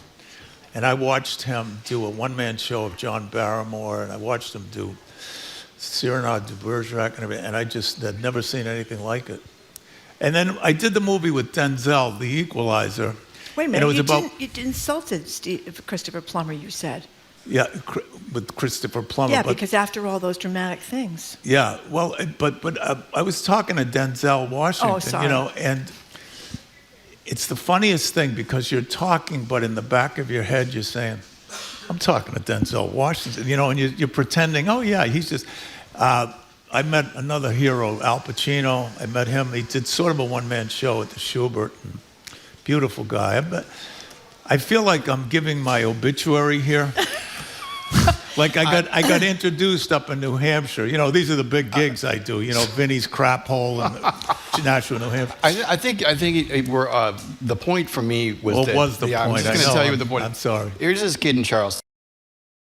Place where you're looking for opportunity. You're not looking there and saying the next president of the United States is going to come right out of this. Right. Good point. Steve made, like, he saw the things over the harbor, down the rail, down the street, and wanted bigger things to happen. And his whole life turned into that thing. He got to meet those people. That's got to do those things. That's right. He was the kid that got out of Charlestown. And what I was attracted to in the one-man show is that he's the mosaic of all these experiences and all this time and all these interactions. And you see that in the movie, and it's like a piece of DNA. It's absolutely unique, and it's a time and place that no longer exists. And for me, it's almost a historical document of why Boston's amazing, what we love about neighborhoods, what we love about townies, what we love about the people that we meet every day. And he could be somebody that you would sit next to on the subway and not know all this. So that's part of the secret, I think. Yeah, no, it is. Lovely, Charlestown is totally yeah. different now. It's become very gentrified, yuppified. It's very snazzy. But your Aunt Betty. Yeah, I want to do Aunt Betty because Marjorie has a whole thing. She is very upset with public employees who accrue. I'm jealous about the pension, Steve. I didn't get much of a pension at the How many Mural. sick days did she have? 40 years I worked for the state of Massachusetts, and I was tired, Jim. I was tired. My dogs were barking. But I never took a day off. I want you all to listen to me. I assembled 569 personal days, 733 sick days, 423 floating holidays, and I was tired. My dogs were barking, and I had to come home and give my husband his potato salad. I said, make your dinner once for yourself instead of sitting on the couch farting around. We are pathetic. And don't blame That's the Uncle dog. Jimmy would be the husband Uncle here. Jimmy, Jesus. Play shop off of Foley's Tavern in South Boston. Got a great team. It's me, Red Murph, Obie, Dumper, Stumper, Stinker, Big Head, No Head, Little Head, One Eye, No Eyes, Big Ass, Bobby Fitz, Kevin Fitz, Richie Fitz, Sully. Okay. Now, you tell me once again, this thing is not sold out, and it's not. Okay, we know that Eventbrite. We heard that. Yeah. Okay, so if you can't make it to Dedham, which we can't because we're in Springfield, otherwise we would be in Dedham. How are people going to get to see this thing? We're going to do another premiere, and then it's going to be hitting film festivals through in 2026. Yeah. How big? It's hard to get. This is, in all seriousness, we wouldn't have had him on, even though we love him as a person, if we didn't think it's really funny and really moving. It's great. Thank you. So but it's hard to get like in the theaters and stuff. So what's the game plan? So here, the game plan, first of all, there's Netflix and Hulu and all sorts of things out there. The whole business has changed dynamically, and for us, we had talked about doing the one-man show in a different way. And then I said, no, let's pull it out and let's make it into a movie and let's go do the festival circuit and then we'll see where we can go from there. And I think that's the key. It's an hour and 7 minutes, too. Yeah. But Does it get any better than that? An hour and 7 minutes? We're not wasting your time. And it's only pedophiles. By the way, it's not the St. Anthony's Festival in the North End. These are film festivals. I understand that. Yeah, very important. But if you have to settle for the St. Anthony's, you do St. Anthony's. You do what you got to do. Forget about it, huh? Yeah. You go to the festival in the North End, Our Lady of the Double Parking, huh? Does 82 Bunker Hill Street still exist? Yes. Do you ever go by? I do. That's where he grew up. That's where he's a kid. It's funny, Charlestown has changed, but still a lot of people there that I grew up with. And roots are roots. We don't grow up in a vacuum, no matter where you grew up. And what your influence is, you don't realize until as you go older, you say, well, I learned that from this guy and certain values. And I really agree with what you said, Jim. What'd I say? Every movie about South Boston or Charlestown, it's criminals and all this stuff. And this is more about, the generation that came back from World War II and raised families and worked as longshoremen and teamsters and just normal people. Like in this play that I did, this one-man show, is kind of like the Bronx Tale. And one of the things the kid learns, he said, the real heroes are the guys that go to work and all that stuff. Working, man. Yeah. It's pretty good.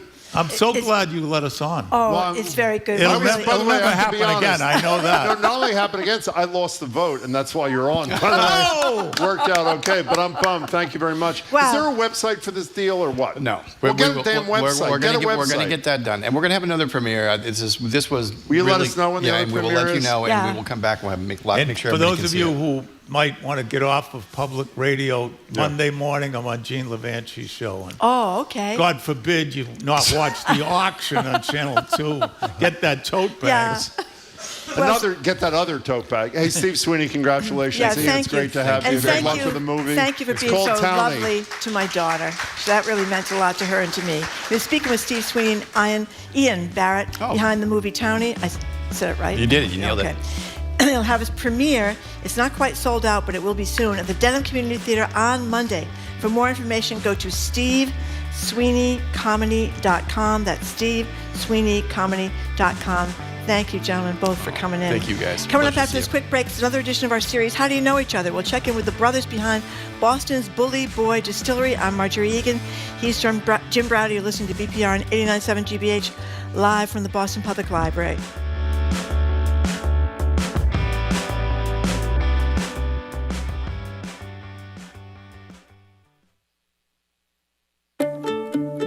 "75 years ago this month, a beloved children's book hit the shelves. Henry Huggins was in the 3rd grade. His hair looked like a scrubbing brush, and most of his grown-up front teeth were in. We commemorate Beverly Cleary's classic, Henry Huggins, on the next All Things Considered from NPR News. Today at 4, here on GBH News 89.7. Our programs are made possible thanks to you. And the Peabody Essex Museum, presenting Salem's only collection of authentic objects from the 1692 Salem witch trials. Now on view. For tickets, you can visit PEM.org.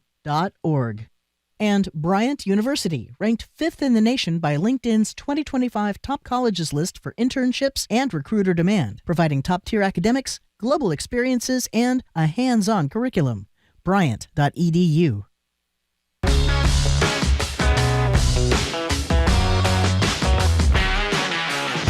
Welcome back to BPR. Marjorie Egan and Jim Browdy, live from the library, streaming at youtube.com/GBH News. Again, next week, as we've said repeatedly, we're very excited. We're going to Springfield, broadcasting live from NEPM next Monday and Tuesday, so we're not at the library on Tuesday.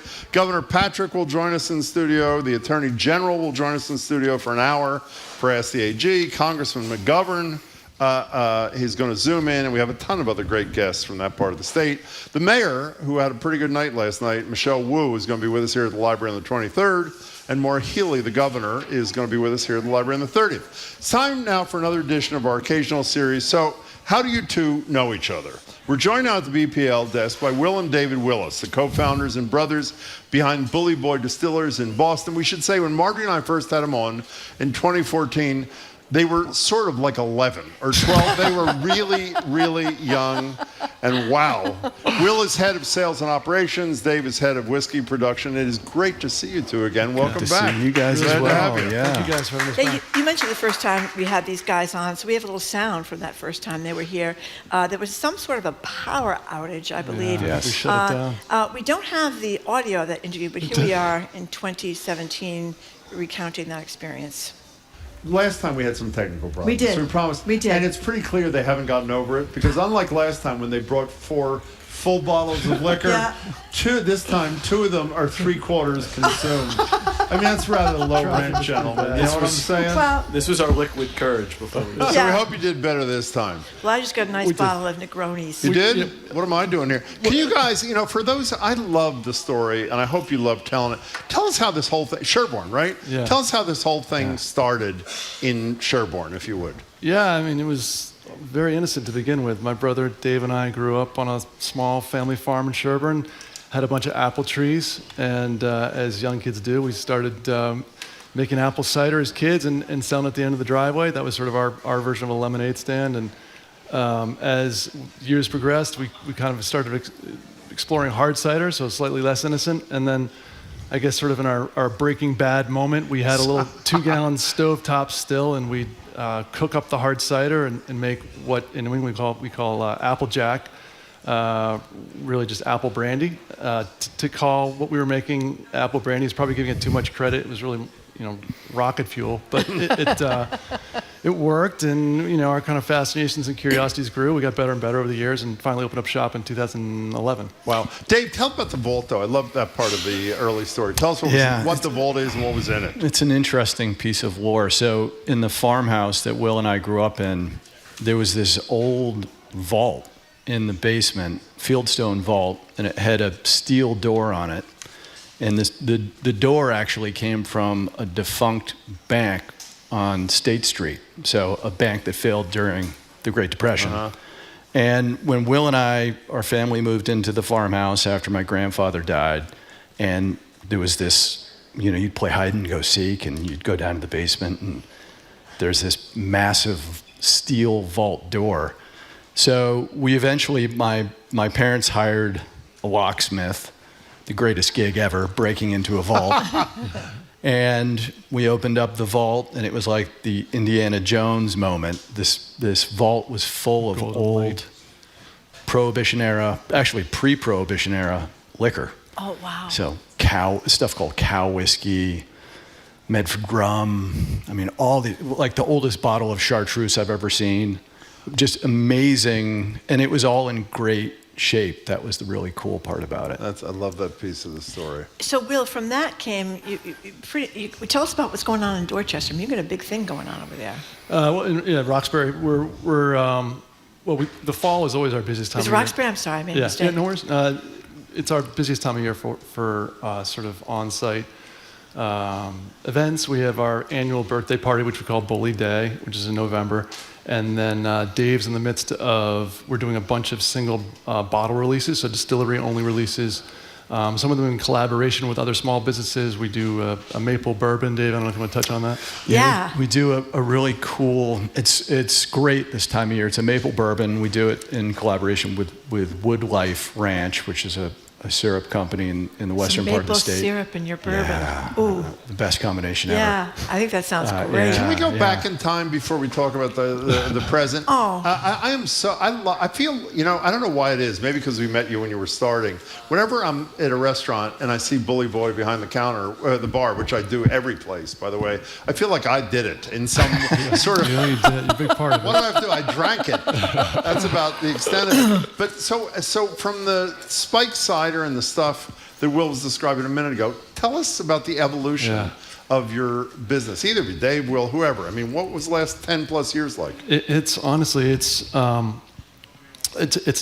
very low tech business. It's door to door, it's hand to hand combat, it's very competitive, and it's really just kind of buttoning up your ego and going into bars and restaurants and seeing if they have interest in carrying something locally made. For the most part, if they're focused on farm-to-table food or craft beer, they're interested in at least talking to us. But that was the side of the business we knew nothing about. And we knew how to make, we were fairly confident in our ability to make booze, but as far as selling it and marketing it, that was the steepest learning curve. And again, there's really nothing to it. We just loaded up my Subaru and started driving around and got a lot of no's, a few yeses, and it picked up steam over the years. And things are still the same. We're still fighting every day, but I do consider us sort of the biggest of the small guys in New England. And thanks to folks like you and Marjorie, and that's this kind of thing really helps spread the word. Do people care? I mean, when you said a second ago, part of the pitch was beyond the fact this stuff is really. I'm not a big liquor drinker. This is spectacular stuff. Even I know that, and I know Marjorie, who drinks a little more than I do. I mean that in the nicest way. No, but you're raving about this all the time too. Do people not care that you're local guys when you did that door-to-door stuff? Yeah. Isn't that part? I mean, if the stuff is crap, obviously no one wants it. But if it's high quality and you're also neighbors, does that matter, or am I being naive? It does matter. I think, when Will and I started in 2010, there were a lot of different trends going on that worked in our favor. There was craft as an idea was really coming into popularity. There were like cocktail bars were just coming onto the scene, farm to table, which Will mentioned, and then the buy local thing was also really taking off. So it was nice to have it. I mean, Will and I have always tried not to fall back on that. You know, it's kind of a sad pitch when you're just like, please buy me because I'm Well, if that's your only pitch, it's sad. But it's not your only pitch. By the way, you should put a bottle up here so people who are unfamiliar with the brand know what the label looks like. Put it up there, Marjorie, so people can.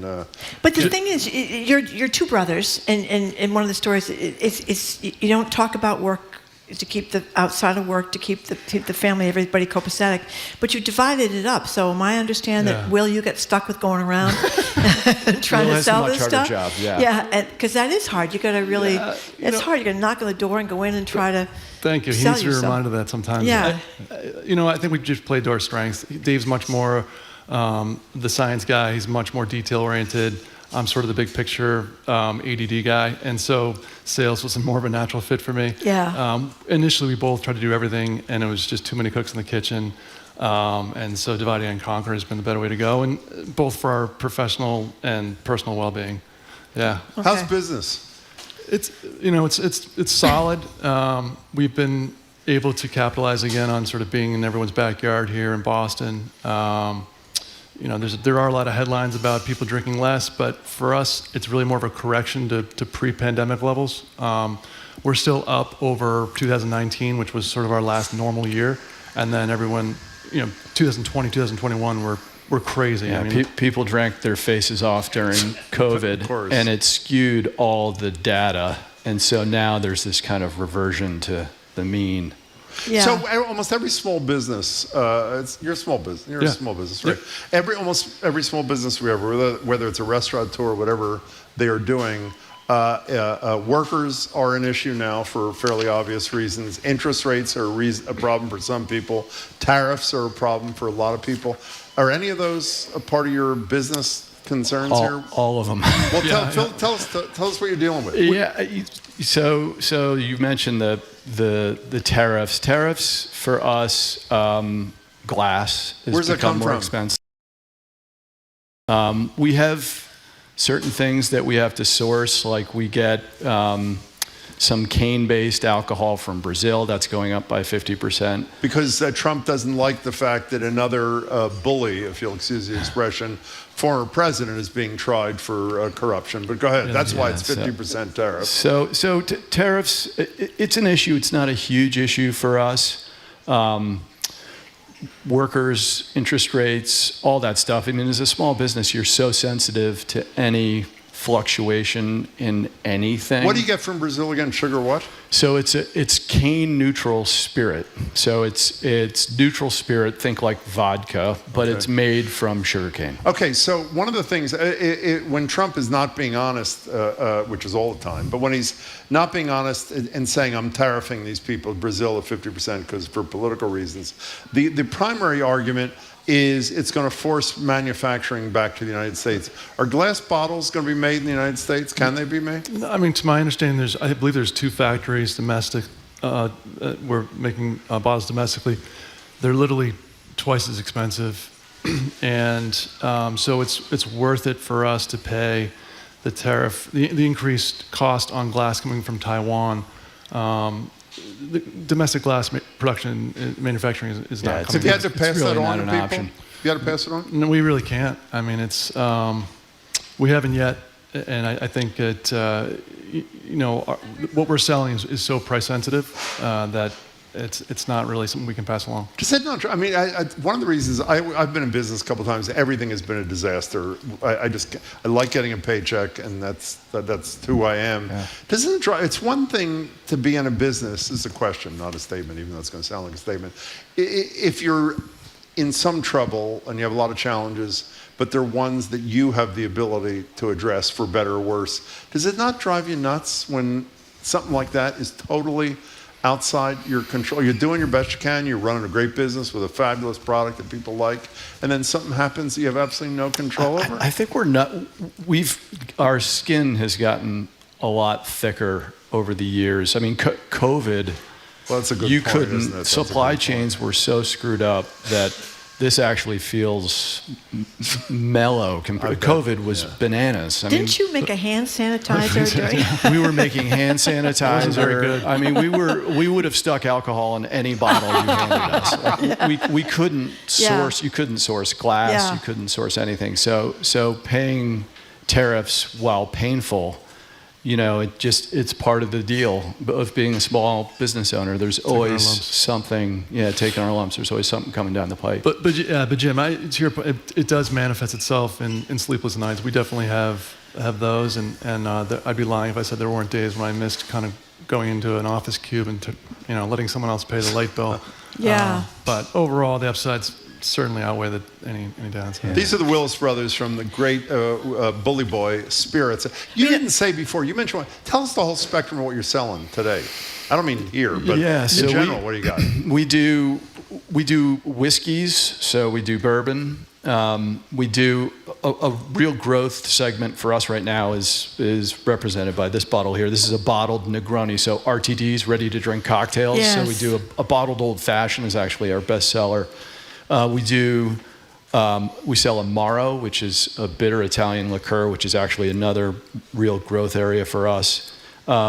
We make vodka, we do gin, we do a little bit of a lot of different things, and we try and do them all well. So that's another one of the challenges. I kind of feel bad about the news about drinking. Any amount of drinking is bad for you. I mean, I think the thing with drinking is you got to know when to stop, right? Yes, right. You got to learn how to. And it's interesting. Wegovy, these weight loss drugs are supposedly going to be good for people that don't know when to stop that, or shopping, or whatever it is. But it seems to me it's I don't get this mock cocktail thing at all. I know you do some of them, because one of the great pleasures in life, a Saturday night, you have a drink before your dinner, you get a little mild buzz on, you're not going to go overboard. Yeah. It's one of the great pleasures to sit with your family, hear the ice going into the cup and hear the swirling around of the It's a lot healthier than a hot dog, too. It's almost like kids need to learn how to drink. Yeah. Marjorie, you're absolutely singing our tune. I mean, I think moderation is great, but I think we're all kind of a better version of ourselves after 2 drinks. I know I am.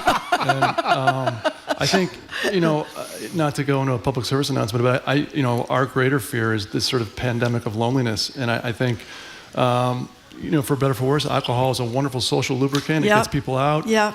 And there's a ritualistic nature to it that you're describing, with the shaking of the drink and clinking of the glasses, that you don't get eating a gummy or sitting on your couch playing video games. So, I mean, moderation, absolutely, but obviously we're big proponents of the need for alcohol. And coming from a big drinking family myself, the Irish Catholic stereotype.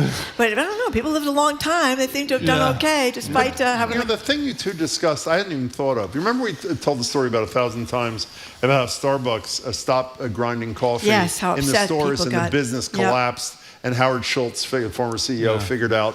People want the smell when they go in. When you were describing, with the sound, the shaker, the ice, the whole deal is like part of the whole experience. These RTDs, is that what you call them? Yeah. RTDs? Yeah. Are they as high quality as if I made the drink at home? And if they are, then why doesn't everybody buy the bartender approved? All the ones we make, the recipes come directly from our favorite bartenders, and we just scale them up. So they're.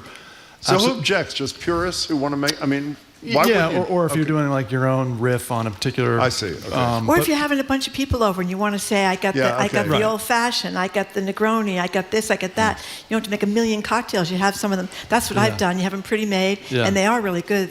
I mean, I can't wait to try this Negroni. But the old fashioned one is, I'm not surprised, the bestseller, because it's very, very good. And I can't wait to try the bourbon with the maple syrup. You're not doing non-alcoholic stuff, are you? We are starting to dip our toe into that space. So, sounds like you don't want to. I want to do it well, and it's really hard to do well. Why? Well, for one of my daughters is literally on her 21st birthday, we took her to Craigie-on-Main, which was one of my favorite great restaurants, and they knew it was her 21st birthday, so they brought her out a thimble size. They didn't know she couldn't drink. They brought, because it's free, and by the way, the owner is one of the great guys ever, and the great chefs ever. They brought her out a thimble size of something, and she literally took a sip, and I'm not exaggerating for effect, her head slams on the table, out cold, and now her husband has found these really high quality non-alcoholic things. And he's a former bartender, so I think he knows, sort of not like you, but close.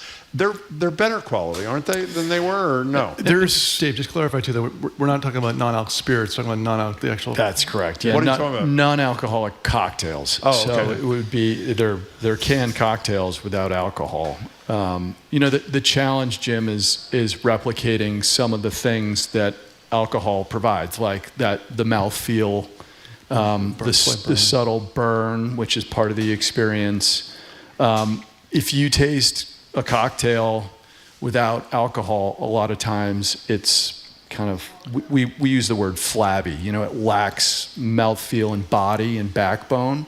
I mean, a lot of cocktails too are juice and sugar and alcohol, and if you take out the alcohol, it's lemonade. So how close are you to finding that point where you're comfortable and proud? We're pretty close. We're close. We're targeting January as the launch, so we need to be close. And they do check a lot of the boxes that I just mentioned. I mean, they're full-bodied, and they do replicate what you'd get from a regular cocktail. And they can serve also as a mixer, so it's not a full non-alc replacement. If you want it to be a can, but you can also, they call it zebra striping, so maybe you do a round with alcohol, and then you do something with a non-alcohol, and just sort of moderate that way. Can I mention your brother? Because is it okay to do? Yeah. Sure. Okay. Their brother and his wife, Pammy, coincidentally, own Pammy's, which is one of the great restaurants ever that is impossible to get into because it's so fabulous. Except you can go to the bar or the little bar area and you can go just walk in. They have Pammy's in near between Central and Harvard Square. So the first time I ever went there, I've told you guys this story before. We're talking at the table. I'm saying, by the way, I know the brothers and the owner of this place, and that they make great stuff, and they're really good guys. And who's sitting at the next table? Your parents. Oh, wow. Who had been at the restaurant, obviously, because it had just opened. So that's another thing. They're doing great, yeah, right? They're doing great, yeah. They're Chris is a great customer too. So. Is he? I should hope so. He should be a better customer. Were they worried about you two going into this business, though? Your parents, were they like freaking out a little bit when you began? Definitely. Yeah, I think. Wanted you to be a lawyer and be very assured everything's going to work out. Go practice law. Exactly. Yeah. Just the comfort of the norm. I think actually there was an early Boston Herald piece or something that got picked up, and like that legitimized the whole thing. Like you had to see it in writing, and their comfort level grew after that. But where'd the name come from? Actually, so Dave mentioned we moved in when my grandparents passed away to this farmhouse. The farmhouse was originally owned by our boy. Okay. So he was a big fan of. Yeah, he was a big Teddy Roosevelt fan. Yeah, and the expression "bully for you." So it's a great name. Yeah, it's a great name. Brings out well. Yeah. So where do people find the product? Where do they physically find you? Where people want to do this and they haven't been doing it yet? Where do they find you? Yeah, thanks for asking. The distillery, which is open Thursday through Sundays, is over in Roxbury, right off Mass Ave. You can go on our website and check it out. The product is sold in most retail locations throughout Massachusetts, all the grocery and large liquor chains, and then bars and restaurants. It's a little bit of hit or miss, but hopefully in most of the sort of farm-to-table, finer food establishments will be carrying it. And is the distillery just where you make the liquor? That's what's there?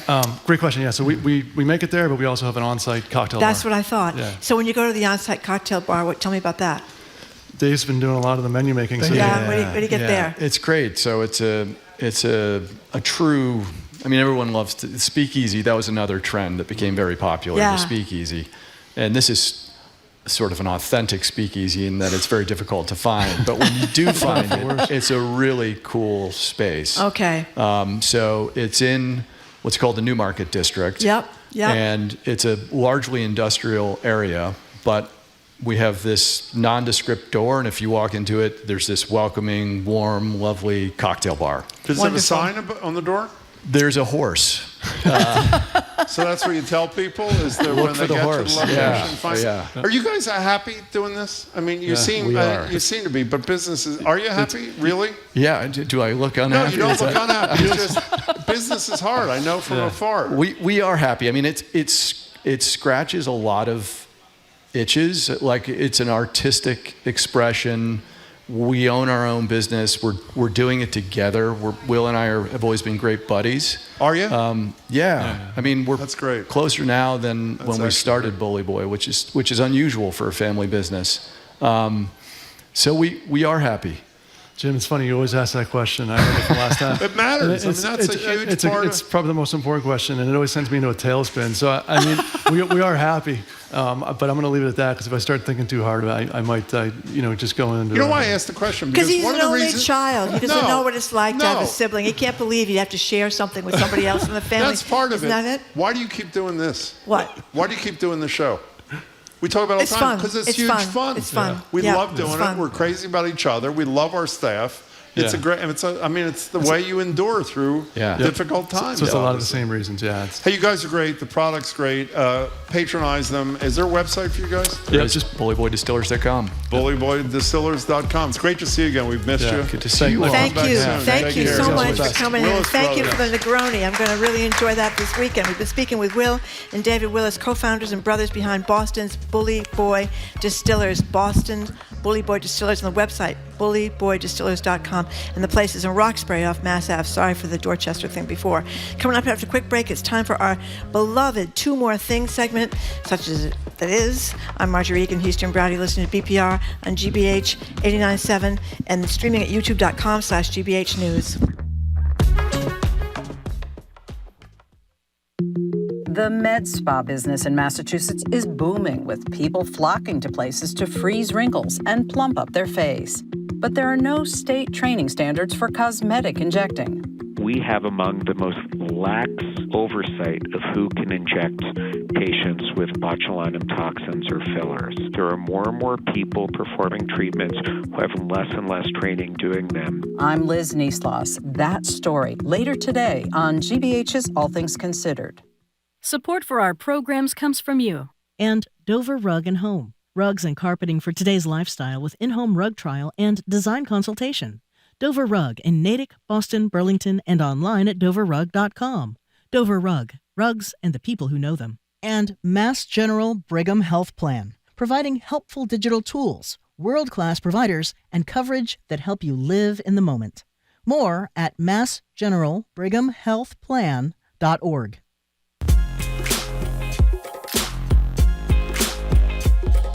Welcome back to VPR. Jim Browdy and Marjorie Egan live at the library, streaming at youtube.com/GBH. A good friend of ours just texted us, Marjorie, and said, public radio, making the case for drinking. I guess we are. That's and right. By the way, I forgot to mention, these guys were nice enough to bring me their old-fashioned Bully Boy thing. They are great. They're wonderful people, and they have a great kind of project. It's two more things. What's your one more thing, Marjorie? Okay, well, Jim, you know how many of us dream about the one who got away? Yes. You know, and you think maybe you'll run into him at the airport or in a Mass Pike rest stop or maybe By the way, high don't school do reunion. what I think you're going to do. Go or, ahead. no, in your case, in the parking lot of Okay, Temple fine. Beth Zion in Philadelphia, where you first laid eyes on your first love, of Okay, course, fine. the famed shot putter Harriet Heinemann. Okay, fine. But sometimes Oh, my dreams do come true. Those of a certain age will remember the Hollywood sex symbol, pinup girl in teen boys' rooms from coast to coast, Farrah Fawcett. Oh, I'm so glad you're Yes. doing this story. Well, back in the 80s, This the is great. federal government's answer to Farrah Fawcett was the wonderfully named Fawn Hall. We're going to have a picture of her up here in just a second, too.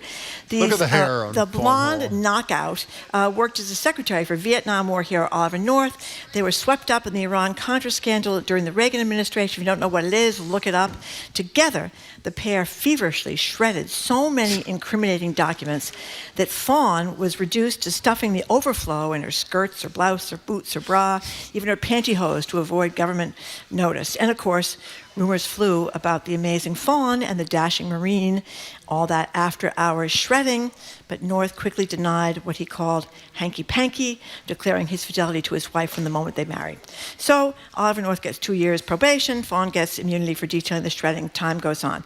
Fawn becomes a model, dates Rob Lowe, marries a manager for the drug-addled rock group The Doors, promptly develops a big cocaine addiction, goes to rehab, and emerges as a bookkeeper. Fast forward to November. Wait, she did? Yes. Oh, I didn't know that. The Doors with cocaine? No. Oh, no. Did she develop it? Or Yes, she did. She Oh, I did. didn't know Well, he that. was giving Okay. her the cocaine, and Okay. she took a little bit too Okay. many snorts, and that one thing Okay. led to another, and that was that. But she's okay now. Anyway, fast forward to November 2024. Oliver North's wife of 56 years dies. Fawn shows up at the funeral. Eyes meet, hearts collide. Memories of those late nights and wee hours of shredding, and stuffing. A mere 9 months after the demise of Mrs. North, Fawn and Oliver North are married in a secret ceremony August 27th, 40 plus years and many long decades later. So the moral of the story, clearly, Jim, sometimes dreams do come true.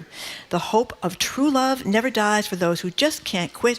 The one who got away, including you, Jim, still on the hunt for your beloved shot putter, Harriet. By the way, the Fawn Hall Oliver North thing is actually a pretty great. Isn't that a great story? He's 81. Did you say that? Yeah, he's 81. He's 81. She's like 66. It's a great story. My one more thing I'm going to delay till tomorrow was about yet another couple of incredibly destructive, self-serving, dangerous actions by Bibi Netanyahu, which further threatens the lives of the remaining hostages. We'll get to that tomorrow. Okay, sorry I took too much of your time, but I was so blown away by Fawn and Oliver anyway. That was great. Imari Paris Jeffries of Embrace Boston joins us ahead of the organization's second annual Embrace Maso Con Salsa International Music Festival. He is next.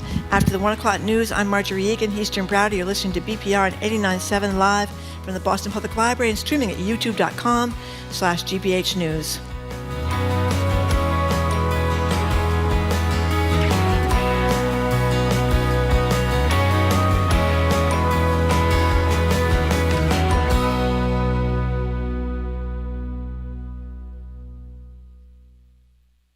The Moth, live at the Wilbur Theater, returns this October.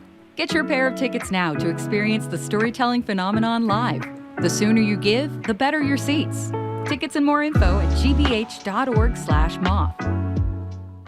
Support for GBH comes from you. And the Boston Speakers Series, continuing its season at Symphony Hall with 7 evenings, including Dr. Anthony Fauci, Ken Burns, Outliers author Malcolm Gladwell, and geopolitical economist Pippa Malmgren. bostonspeakers.org. And the Museum of Printing in Haverhill, preserving the history of graphic communication from typewriters and presses to computers and copiers. Their expanded exhibit of rare and historic Bibles is now on view. More at museumofprinting.org. You're listening to 89.7 WGBH HD1 Boston. Online at gbhnews.org. GBH News. What matters to you? I'm Jim Browder, head on Hour 3 of BPR live from the Boston Public Library. Embrace Boston's Imari Paris Jeffries previews their Con Salsa International Music Festival. It's happening this Saturday on Boston Common. We'll also talk about Mayor Wu's huge victory last night, health disparities, and Trump's continued attacks on Black history. I'm Marjorie Egan. Then we'll end the show with you and family recipes. Do you share them or guard your Nana's red sauce recipe with your life? Do you write them down or cook from memory? And is it ever appropriate to take those secrets to the grave? Recipes and you, give us a call or text next, the third hour of BPR 89.7 GBH, live from the Boston Public Library.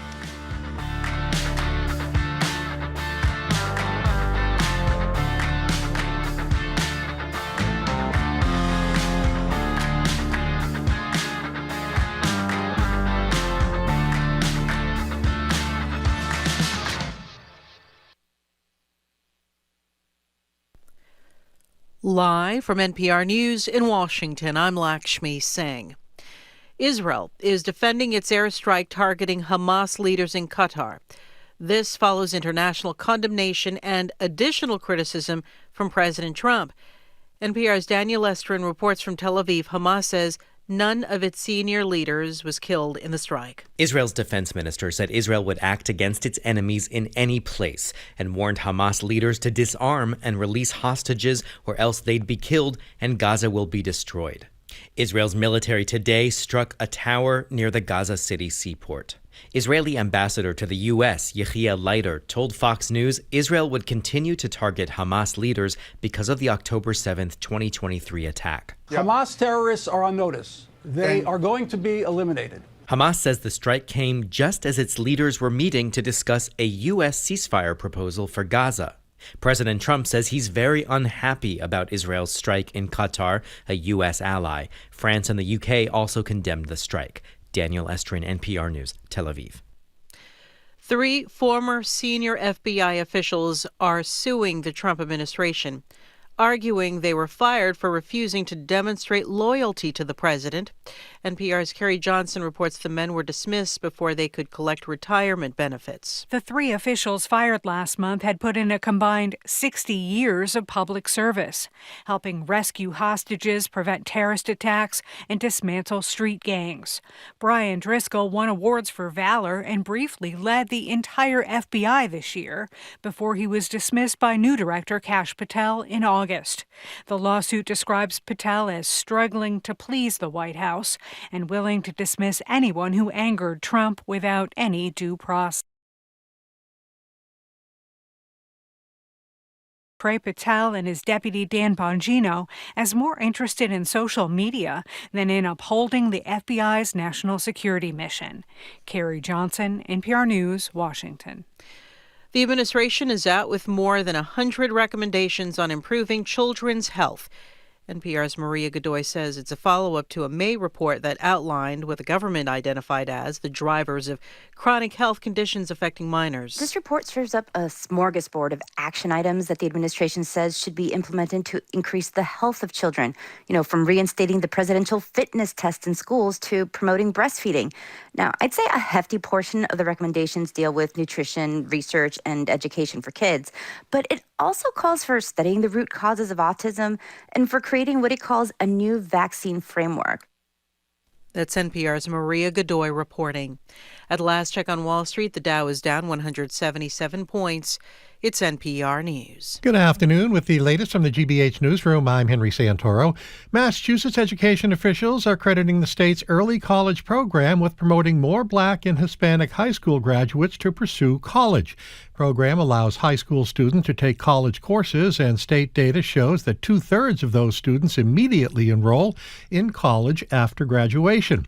Massachusetts Education Secretary Patrick Tutwiler says early college is narrowing the gap for historically underrepresented students. They're all finding incredible success with this program, and for that reason, it gives us great confidence that this is a real ground leveler in terms of success in high school, but also matriculation and success, persistence in college. In 2024, more than half of early college students were Black and Latino students from low-income households.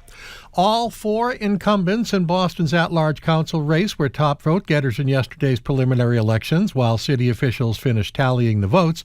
Ruth Z. Louis-Jean and Julia Mejia, Erin Murphy, and Henry Santana, all victorious, and with Louis-Jean topping the ticket, followed by Mejia, Murphy, and Santana, who was viewed as potentially the most vulnerable incumbent, but he still managed to squeak out 30,670 votes so far. A total of 8 candidates will be on the November ballot. Meanwhile, voter turnout in the western part of the state was in the single digits yesterday, and also in Springfield, it was just 3.4%, and turnout in Greenfield only hovered around 5%. 69 degrees in Boston. This is GBH News. Support for NPR comes from NPR stations. Other contributors include Charles Schwab, offering investors choices like full-service wealth management, advice, investing, and trading on Thinkorswim. Learn more at schwab.com. And from the Doris Duke Foundation.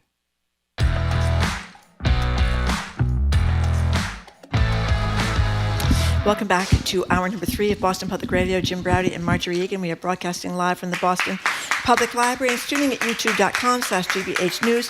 We are going to be out in Springfield Monday and Tuesday at our NEPM affiliate. We're going to be joined by Governor Deval Patrick, Congressman Jim McGovern, the Attorney General Andrea Campbell, and more. Mayor Wu is going to be with us September 3rd here at the Boston Public Library. Maura Healey, the governor, will be here September 30th, also at the library. Hello again, Jim. Hey, Marjorie. So we're joined now by Imari Jeffries, President and CEO of Embrace Boston, ahead of their second annual Embrace Maso con Salsa International Music Festival. We'll talk about that in a couple minutes. Imari, it's great to see you. Welcome back. Great to see you. Yeah. I have two left feet, so you won't see any You're not a salsa from guy? me. But I brought gifts. I like to, when I come in, I like to bring a little What'd you something. I brought the book that I just finished. I was speaking to Lee Pelton. He recommended this book to me on Friday night, and I finished it like Sunday. It is a page turner. It's one of the New York Times best books of the year. It is Percival Everett's James. It is the story of Jim. If you know the story of Huck Finn, Jim, who is the enslaved person. it's the story of Jim's interpretation of Huck Finn. And so you can just imagine, you know, like, this is Huck Finn as a kid who has this adventure with this enslaved person, and they're going down the Mississippi. So you can imagine what the adult would interpret what really happened. And so this is a story. And so imagine Inglourious Bastards meets Jojo Rabbit. It is funny, it's exciting, and you'll read it in 36 hours. Thank you for this very much. Lee Pelton's artistic side. I mean, we know him as the Boston Foundation, Emerson. I mean, he was responsible with the boss over there at the Isabel Stewart Gardner for lynching Tree. Did you see him in Carousel, by the way? I did. I have it on my phone if you want to watch it. He acts. He performs in Carousel. Yeah, we went to see him. He was great. We were at the same show. You were. I forgot. Sorry about that. He was great, and he's an English literature major, right? He is. Every once in a week, I mean, we talk, you know, every other week at least, and so he's like, read this book, Imari, and I'm like, okay, I read it, and I was like, and I called him up on Sunday morning. I was like, Lee, I woke up at 4 a.m. and was wondering if it was too early to wake up to start reading a book. Okay, I'm ready. I'm ready. I got some time this weekend. And I think it's timely for the moment, and you know, really thinking about a history we know. Most of us have read Huck Finn. James is the history we don't know. It lives in the background. It tells the story that we hadn't thought about, and so it's an amazing read. I think. And just let me add, this won the Pulitzer Prize as well, which I didn't realize. But one of the 10 best books of the year, according to the New York Times, and they review all those books. Can we start with somebody that's got an artistic side too, even though it's not what she's known for? I saw her at the Concert for the City playing Mozart at the Symphony Hall. That'd be Mayor Wu had a crushing. The final, as does she. What do you think that means? What's the significance of Wu's vote last night? You know, we have a mayor who a lot of us feel confident about. You know, it's hard. You know, many of us who've been in Boston our whole lives, or almost our whole lives, have been used to. I mean, we've had 3 mayors for some of us. That's right. I'm 52 years old. 20 years. Yeah. So you know, I think she represents a different type of mayor, and for some people, it's different for folks, and I think she really expressed herself and gave a lot of people a lot of confidence when she testified during Congress. And I think it's showing up in the way that people came out and supported her. Yeah, even though was it 12% of people or something voted? It was like close to. It's low, but they're always low in preliminaries, particularly when the polls are. Yeah, I'm sorry, and Josh is a great guy, and you know, him and I have known each other for 20 plus years as Boys and Girls Club. I mean, he is a real great guy. He means what he says and is really about community. So hats off to him for running for mayor. You know, we always need a democracy where someone runs. I mean, we can't have people run unopposed. So I am glad that we have an election and candidates. So am I, even though I have to say, and I feel comfortable saying this after the first vote, is what I know of Josh and what I hear about Josh from people like you, the campaign, to me, which is pretty heavy on the criticism of Wu, is not exactly who I picture him to be. I don't get the sense that he's totally comfortable in the skin of the candidate. But there are 2 more months to go. He made it to the final, and we'll see. We're talking to Imari Parris Jeffries. Well, we want to get on to some other stuff, but I know you're here to talk about this salsa event, even though you've got the 2 left feet. So tell us about what's happening. Well, this is our 2nd annual Maso con Salsa. You know, Embrace is an organization that focuses on culture, and Mr. Maso is one of the leaders that are honored on the 1965 Freedom Plaza. That is the plaza which the Embrace sits on. He has had a show that's been on the air for 50 years. You can say BUR, by the way. All right. It's fabulous. I didn't know if I was allowed. That's okay.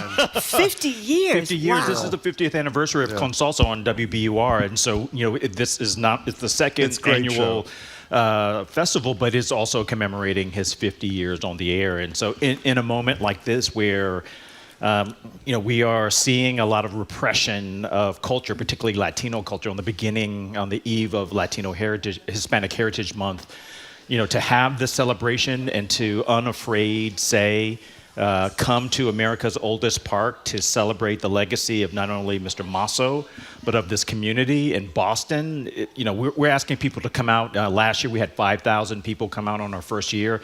Wow. This year is 4 days events. Thursday at EBA in the South End.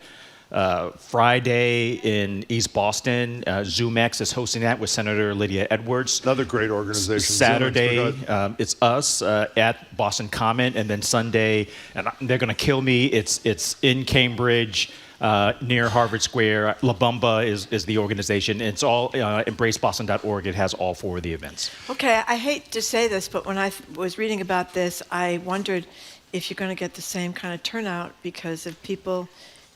Especially we mentioned before we went on the air about yesterday's Supreme Court basically saying you could racially profile people if you're worried about getting the same turnout because some people might be nervous.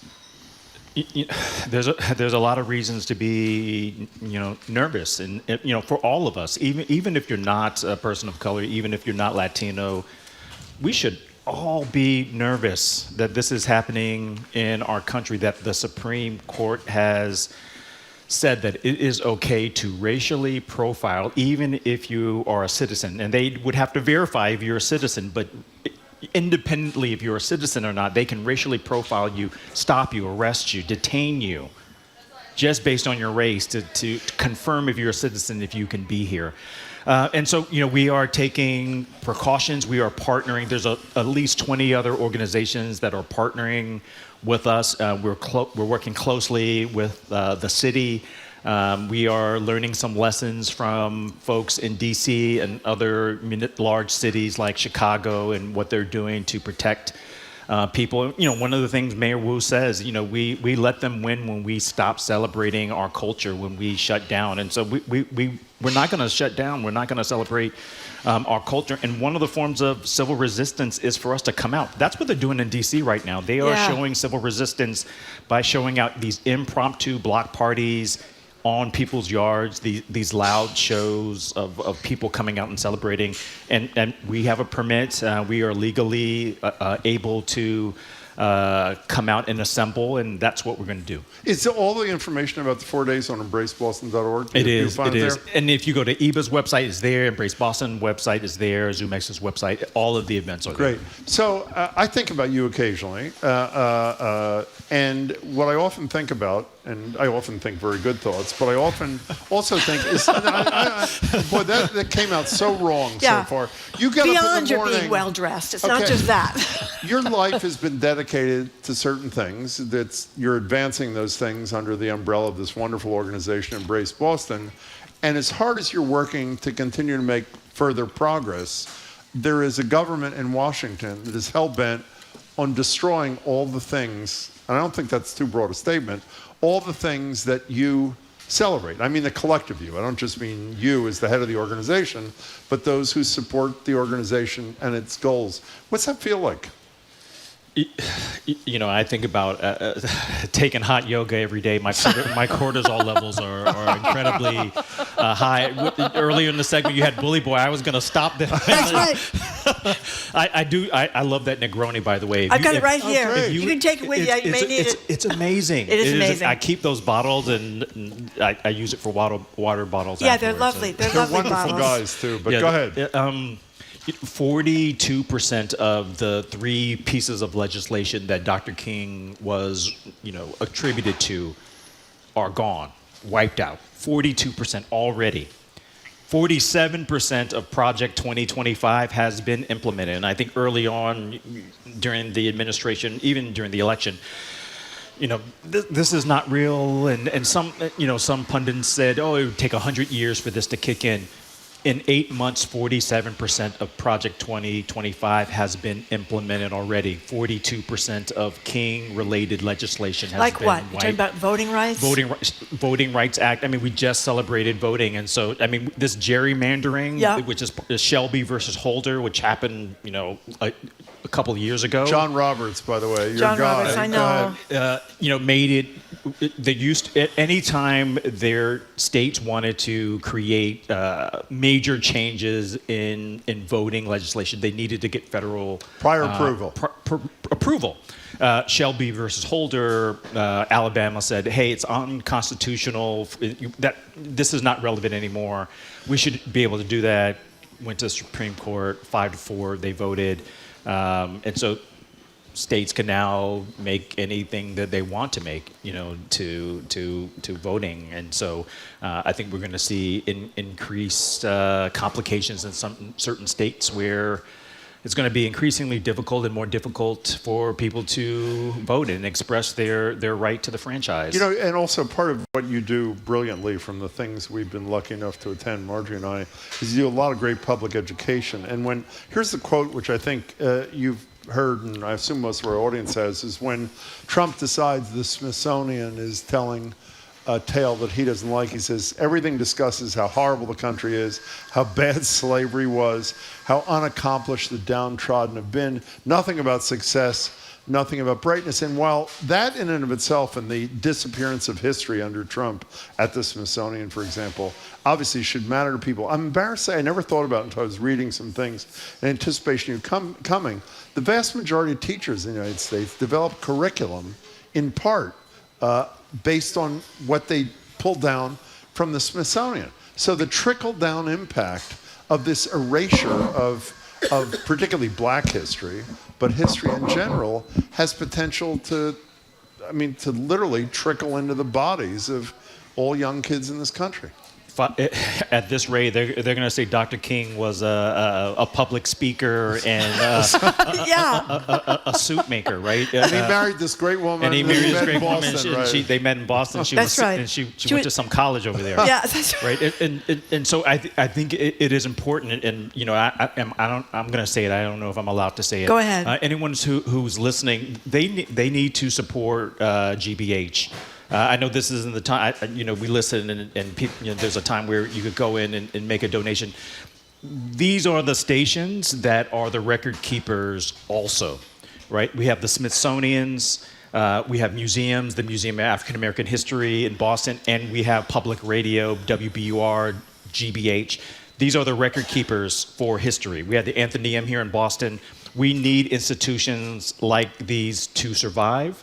In perpetuity. Oh, thank you. We are in scary times, and we are seeing history, all of our history, slowly and rapidly starting to be erased and taken away and dismantled.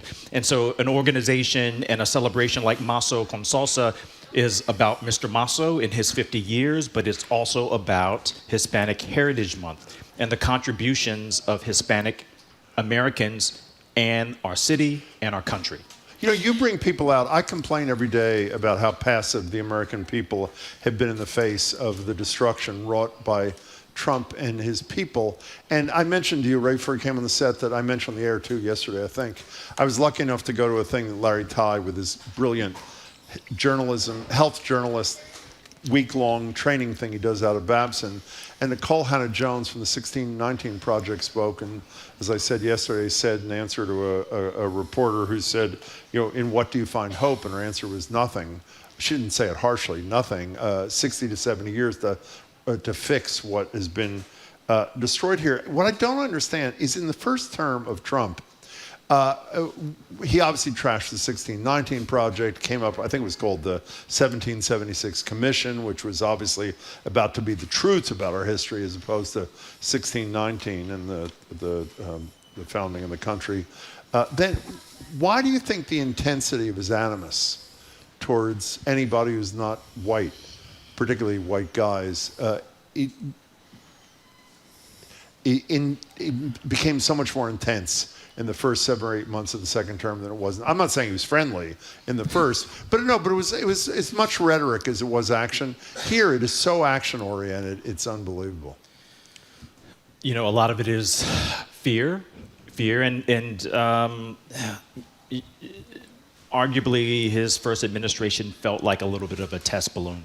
Yeah. To see how this thing works. How much he can get away with. How much he could get away with, and a lot of folks believed that this second term would be much like the first term, and a lot of our friends, when you talk to them, they think that what's happening is like the first term. They don't understand how serious it is right now, how dangerously close we are to losing our democracy. Why don't they understand that?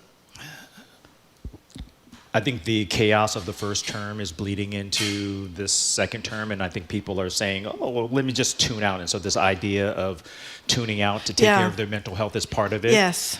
Social media, and hey, I'm on TikTok like the rest of us, but this idea of keeping us occupied in either tuning out or keeping us occupied into watching and consuming these things have done what they're supposed to do. And be quite honest, the decrease over the years of social infrastructure, right? This is, every time I'm on here, this is what we talk about, this decrease in social infrastructure, this decrease in placemaking. This is what Embrace does. This is what we talk about. People are not going back to work. People are not going to churches like they used to. People don't go to their union hall, the VFW. You know what that's called? Bowling alone. Bowling alone, Robert right? Putnam wrote it long before. And it has increased, and the pandemic we just went over a cliff. And it sounds silly, but like all the things that have happened in this last year as a strategy, these open streets, these block parties that the city has been helping, the New Edition sign, all these different organizations hosting things, the Fisherman's Feast in the North End, all of these things are about building social infrastructure in neighborhoods. They are not frivolous. These are not just parties. 3 things happen: bonding, bridging, and linking when we get together. And so we need more of these things. We don't have the infrastructure to fight back like they did in the 60s. And so we are using what we have now, and some of those are just these large social gatherings. You know, that's a very good point, because we've talked a lot about why there aren't mass protests more often. I mean, there are protests, and we get texts, and people are really making effort in their small towns, and individuals done a great job. And there was the No Kings demonstration that happened last year. But why we're kind of putting up with this, and I think I was blaming people for not paying attention, but maybe it's because they don't have those organizations to help them do it. But there's another piece. I agree with that. So I'm glad you both said that. But the other thing is, Imari has helped us answer the question. When people call every day and we're talking about the horrible state of the world, what should we do? Yeah. Well, it doesn't matter. All of our members of Congress are all on the right side. Doesn't matter if we do this. Maybe the answer is, if you can't figure out how to do an active resistance to something you find, work on community building so that there is that capacity. Maybe it's not going to be immediately, but there's going to be that capacity to fight back at a critical time. That's really, actually, it's a wonderful analysis of the problem and part of the solution, I think. You know, what is sad, really, I think about when we were all up there in Boston Common, when the Embrace was happening, and King's, family was there, and that How about the granddaughter? That 14-year-old granddaughter who knocks everybody's socks off because she was such a great speaker. I was thinking of things that I remember learning things that I've said a million times. I was embarrassed. I didn't know. Friends of mine would talk about, like, the GI Bill. They just learned that the GI Bill, really, if you were black, you got screwed in the GI Bill. Maybe in technical language, you're supposed to be able to get it, but you couldn't get it because there was such racism. Or when Ta-Nehisi Coates wrote the things about mortgages and how people couldn't get mortgages in the black community and how they were sort of screwed. All those things, people were learning. When they learned those things, they thought, wow, this is really horrible. And we were turning around, I thought, in much of the country, and it's like that was only a few years ago, and we've just we're not only not paying attention to that, but we're pretending it didn't happen. My challenge is, how in a place like Massachusetts, with all of this intellectual firepower, we are the place of science, all of these social scientists, let's use social science to figure out justice. If that is anything we can contribute to a Project 2029. Yeah. What does that look like? What does permanent justice look like, so that we can bend the arc and break it permanently stuck in that way? How do we use science and social science for justice? Okay, and so how? that is the challenge. How do we do that? I mean, we need to gather in more hackathons, and I think and figure out some of these challenges. I think there are some of us that are gathering to if there is an election, and please let there be, and this gerrymandering and all this mess doesn't happen, and there is a justice-oriented president, I mean, they need to have a stack of executive orders to, one, reverse some of the negative effects of all of this these rollbacks. One, I mean, stacks of them. And then a stack of future-oriented things. I mean, Boston already, we averaged 20, 90-degree days a year, and this year there was 40. And so the big, beautiful bill eliminated all emissions, future investments in climate. We come from a city that hasn't had a major snowstorm in years. This is a place where you used to not need an air conditioner-ish, kind of. And now, like, imagine not having an air conditioner now. Like, you'd be in trouble. So this climate, it's real. We are in Game of Thrones, and Cersei and the Lannisters and the Red, we're all fighting. And then the White Walkers are coming. The White Walkers are the climate, right? That's the climate catastrophe that's happening, and we're not even paying attention. But so the ticket is build community. We build must. Community, continue to build community and readiness. And we must. Yeah, that was a really helpful addition to a discussion we have on the show that I'm not so sure we deal with very well, but we'll deal with it better thanks to you. Before you go, one more time, if people just tune in, tell us about Embrace Maso con Salsa. This Saturday, come at 12 to 8. And if you really want to get the dance on, our headliner is Spanish Harlem Orchestra. So you should come around 5. If you only have a limited time, come at 5, but it's from 12 to 8. It is family friendly, and so bring your entire family. It's great to see you, Imari. Great seeing you. Be well. Keep doing what you're doing. Thank you. Really appreciate it. Thank you very, very much for coming here, and I hope everything goes great. Okay, we have been speaking with Embrace Boston's Imari Paris Jeffries, the Embrace Maso con Salsa International Music Festival, September 13th. For more info, go to embraceboston.org, embraceboston.org. Thank you very much, Imari, for coming in. Good to see you. See you soon. Coming up after this quick break, we're going to open the lines to talk to you about the secrets that some people take to their graves, literally, recipes. I'm Marjorie Egan. He's Jim Browdy. Listen to BPR and 89.7 GBH live from the Boston Public Library and streaming at youtube.com/GBH News.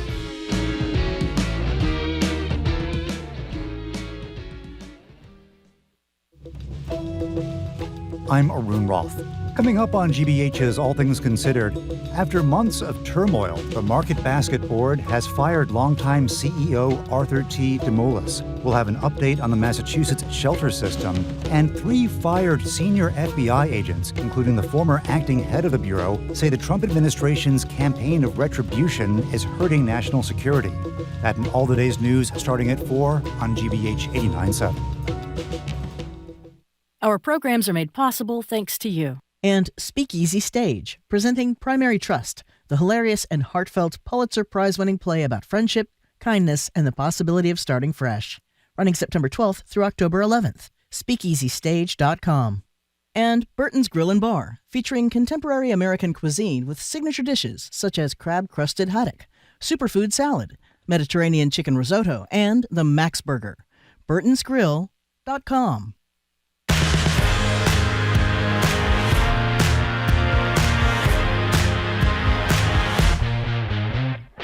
Welcome back to BPR. Jim Browdy and Marjorie Egan. We're going to end the show a little bit more upbeat than we've been off and on throughout. Live from the library, streaming at youtube.com/GBH News. 2 broadcasts next week, Monday and Tuesday. We're not here Tuesday. We're in Springfield, Monday and Tuesday at any PM.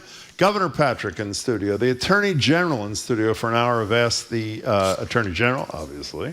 Congressman Jim McGovern zooms in, ton of other people, most of them Western Mass based and really interesting. Mayor joins us at the library on the 23rd. Governor joins us on the 30th. And yes, we'll of course be inviting Josh Kraft to join us as well in the next several weeks. Before we end the show with what I consider to be a pretty fun topic, we promised you at the beginning of the show when we talked with you about what you're going to do if you're going to do anything, now that Arthur T. DeMoulas was fired by his 3 sisters as head of Market Basket. He didn't quite put out a statement, but a spokesperson has said something for him. Let me and Marjorie read it to you, and then we'll get to the topic at hand. Justine Griffin, a spokesperson for Arthur T. Demoulas, said in a statement that Demoulas is, quote, deeply disappointed that mediation failed despite his determined efforts to reach a resolution. Quote, over time, it became clear to us this was not a good faith effort by the board or his sisters to reach agreement on the issue created by their abrupt actions placing Arthur T. Demoulas, his family, and members of his senior management team on leave. It is now crystal clear they had no intention of reinstating Mr. Demoulas. Griffin, the spokesperson, said the board's investigation was designed from the start to tarnish the reputation of Demoulas and his leadership team. Do you want to pick that up, Marjorie? Oh, keep going, Jim. I've misplaced it. Great. Sorry. I know, because you got it like 30 seconds ago, so why should you still have it? These three board members and the sisters who elected them have removed the senior leadership of the company and all independent board of directors. The spokesperson continues, all of this is in clear violation of the fiduciary duty. They took a company that was operating at peak performance, recklessly threw it into turmoil, did so in a needlessly public manner, and on baseless grounds fabricated from the start. Griffin said Demoulas' sole focus has been to return to work alongside some 32,000 Market Basket employees. That's why the lack of success with mediation proved so disappointing to him, she said. And by the way, just comment on this.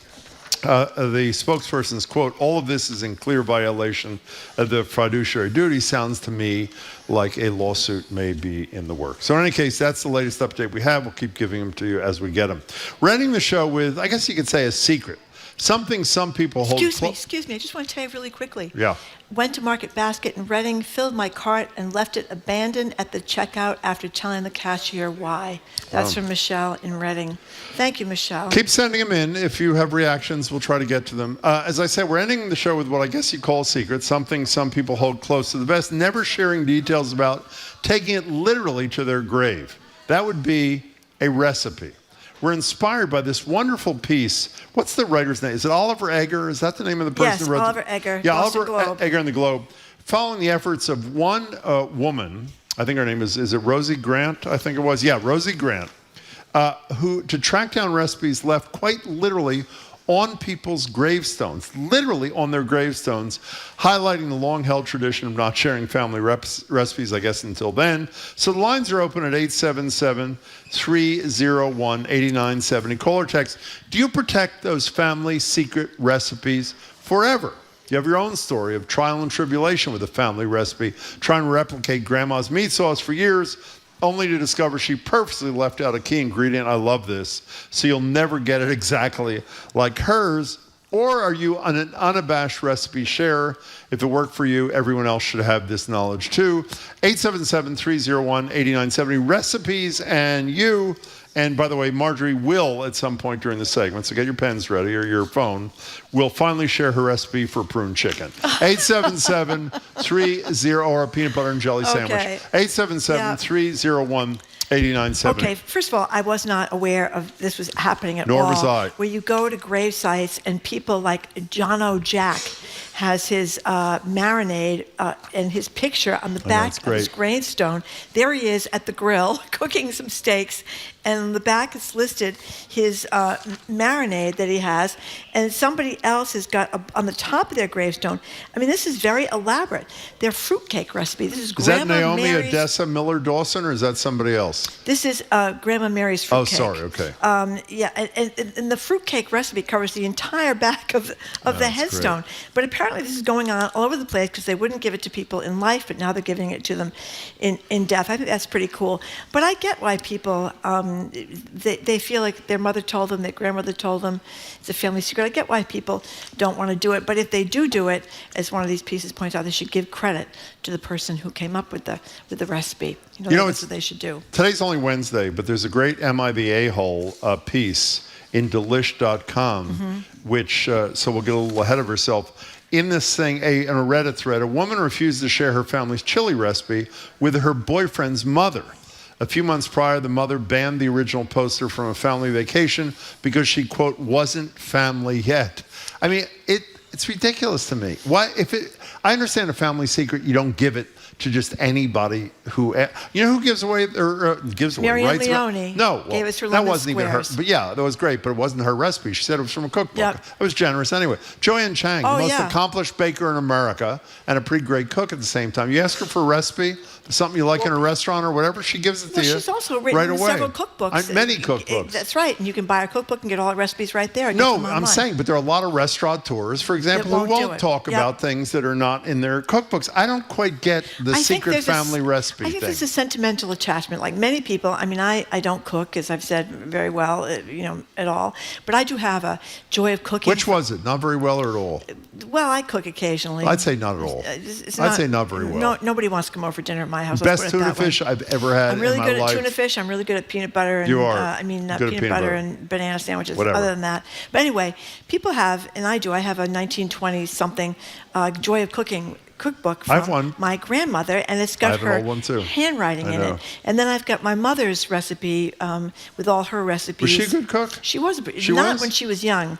She was at least 50 before she. You know what? She was one of those people that learned to cook when Julia Childs really? was on television. Before that, we had canned Dinty Moore's beef stew and horrible food. But then she got better. So I have her recipes. But they're sentimental about them. They don't want to give them away, and I kind of like that. Well, you But want to hear here's a wonderful story. Maddie, who is our colleague in the control room right now, I love this. For my recent birthday, I asked both of my grandmothers to share their favorite recipes, family recipes with me. They made me a whole binder of handwritten recipes and pictures. That's like beautiful. Great. I Isn't love that too. Great? Yeah. Well, Maddie knows what I'm talking about here. There's a sentimental attachment, I think, to the things you ate in your house. And when your kids grow up and they move away and they don't come back for only a few times a year, you always want to make the stuff you made for them growing up because they really like that.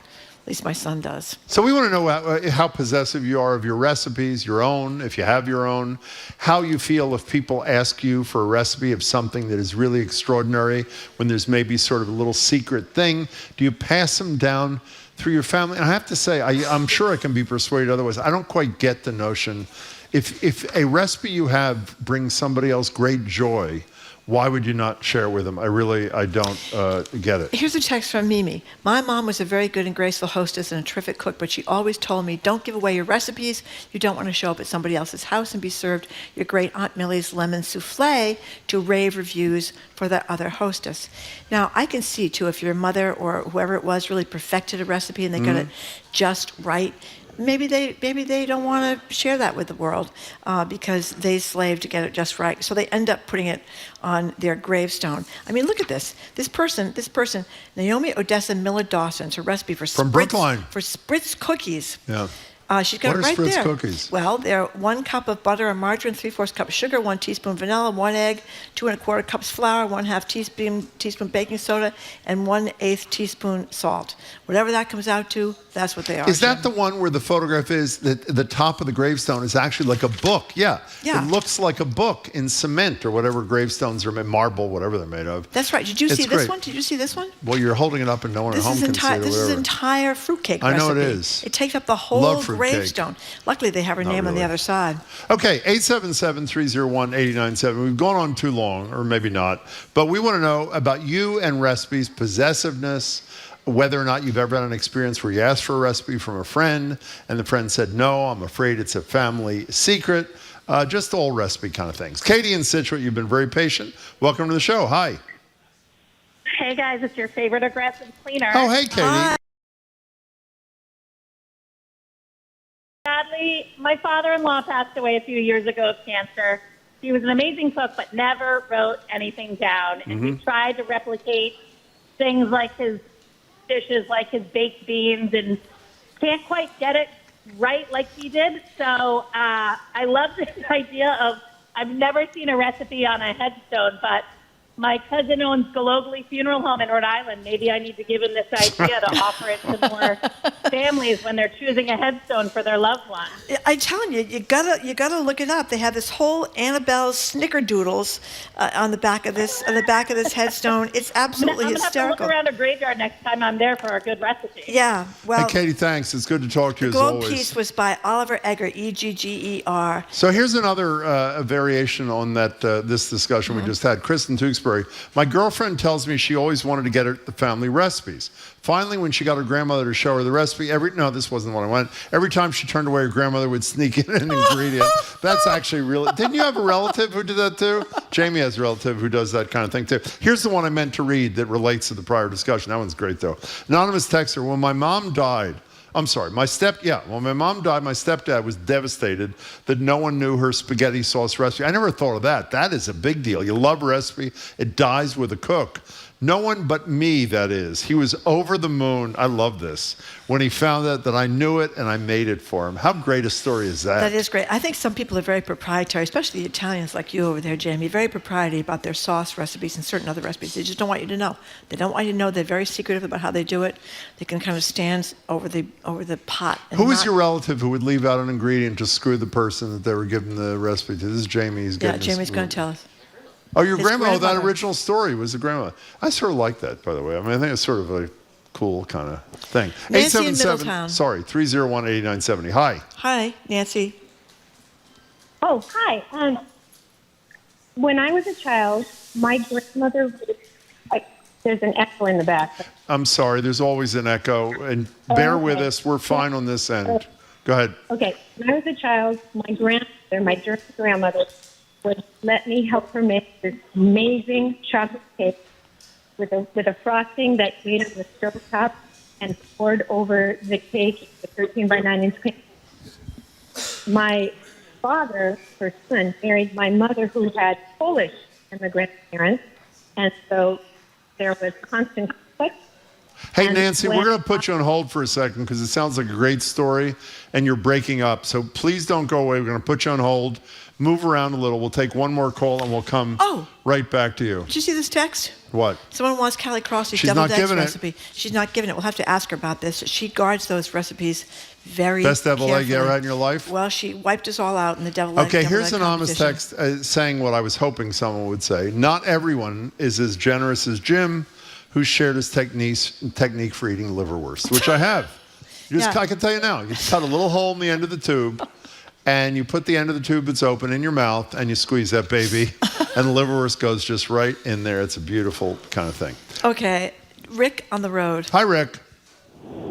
Hi there. Hi. I'm a daily listener, long-time listener. Thank you. And I can tell you that I am an unabashed oversharer of the recipes. I contribute to volunteer cookbook for raising money for charity.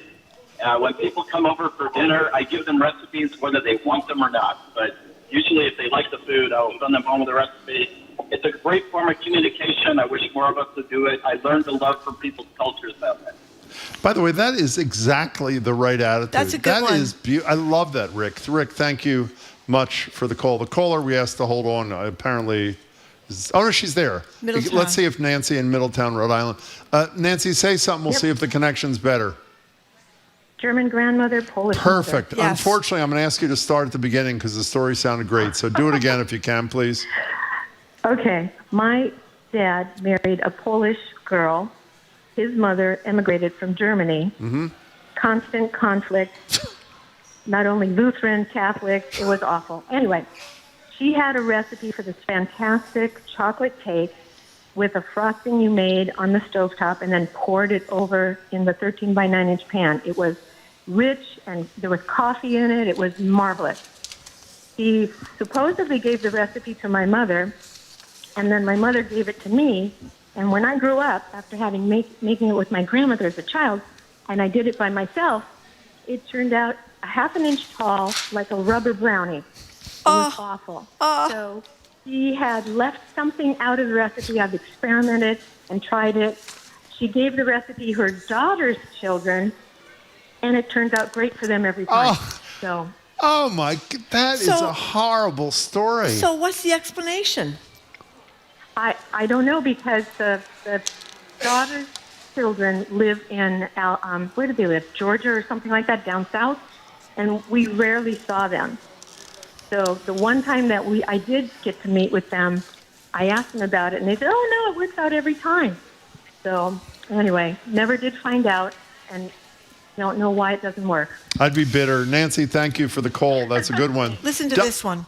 When I got married, my mother and aunt requested from everyone attending a handwritten recipe to be given to me at the wedding shower. That's it was nice. great, and I had a whole bunch of recipes to start my married life with. Isn't that nice? I have two good ones, actually. Yeah. Here's Don on the Road. I shared a recipe for a dish that is the first to be eaten at every potluck I've ever been to, and everyone copies me, so I really regret it, as I listen to them get accolades for making it and never give me credit. So what the heck, I'll give it to you now. Pepperoni wrapped in crescent rolls. That's part of what you said at the beginning. If you're going to take someone's recipe, give them credit. You got to give them credit. Now, let me tell you a nice story I just thought of about recipes. I used to have a neighbor in Inman Square. Her name was Faith.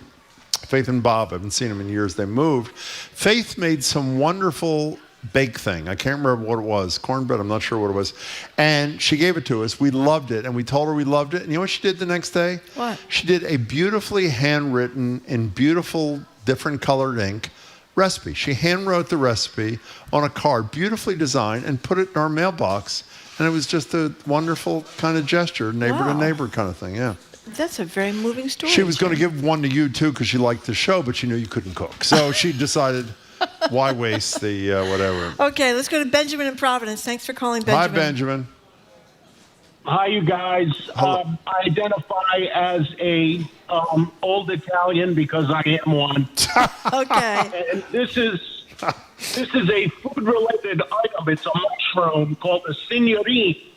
And the signorine mushroom is a mushroom that people will get into fistfights over the location of at the tree in the woods that nobody knows about, and you can never tell anybody, and it has to go to your grave.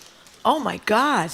I had two uncles who would follow each other. They would wait outside each other's houses and try to figure out where he was getting his signorine from, because it's a coveted mushroom. Hey. Wow. That's a great story, So Benjamin, speaking of taking it to your grave, how would they feel about having the recipe written on their gravestone? They would have the location of the tree that the mushroom grows under on their gravestone. Okay. Think they'd do it? It's a proprietary thing. No, they did not. They would not. Okay. They did not, and they would not. Hey, Benjamin, that was thank great. You. Thank you for the call. Here's a little sound. In this Seinfeld episode, Elaine ruins the soup Nazi by publishing all his recipes, eventually leading him to flee to Argentina. You think you can get soup? Please, you're wasting everyone's time. I don't want soup. I can make my own soup. 5 cups chopped porcini mushrooms, half a cup of olive oil, 3 pounds celery. That is my recipe for wild mushroom. Yeah, that's right. I got them all. Cold cucumber, corn and crab chowder, mulligatawny. Mulligatawny? You're through, soup Nazi. No more soup for you.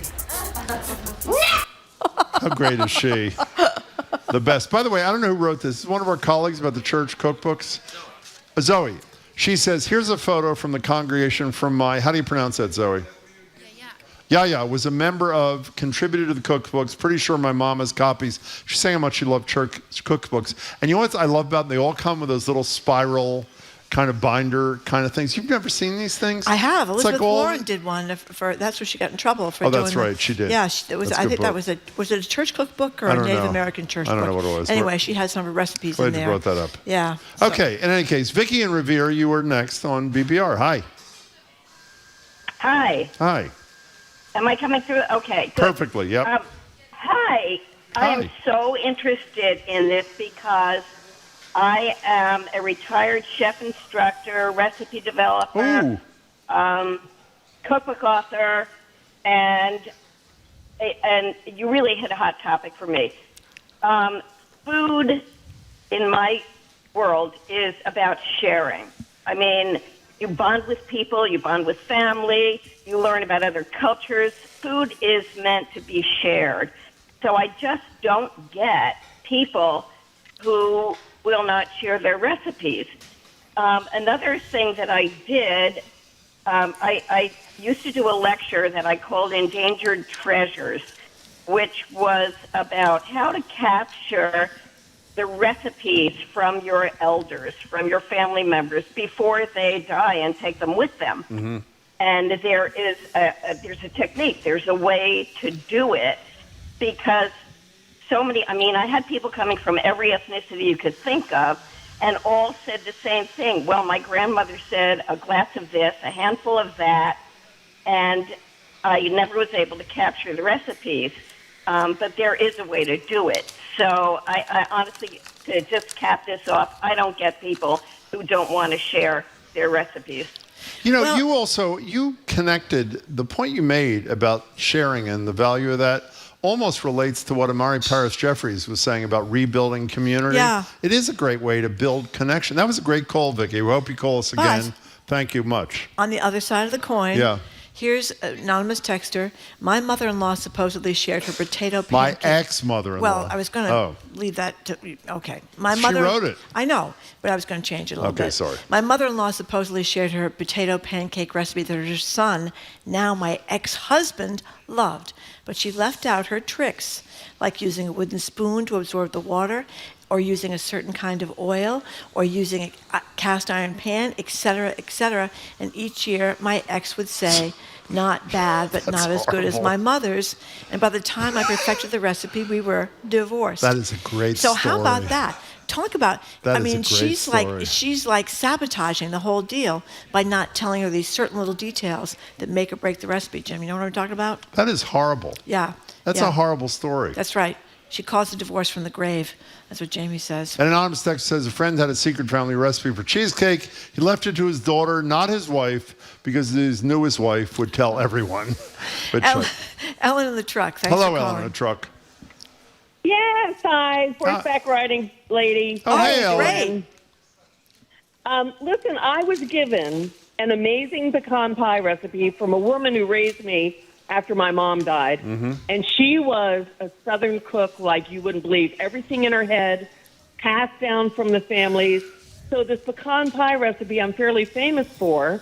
And she told me, it's family, don't give it out. So I feel, even though she's passed on, I feel a little guilty. People want the recipe all the time. I said, well, I promise not to give it out. But I feel guilty with that, I guess. You know, I get it. That's true, too. If you were supposed to keep it quiet. I get it. So what did you do?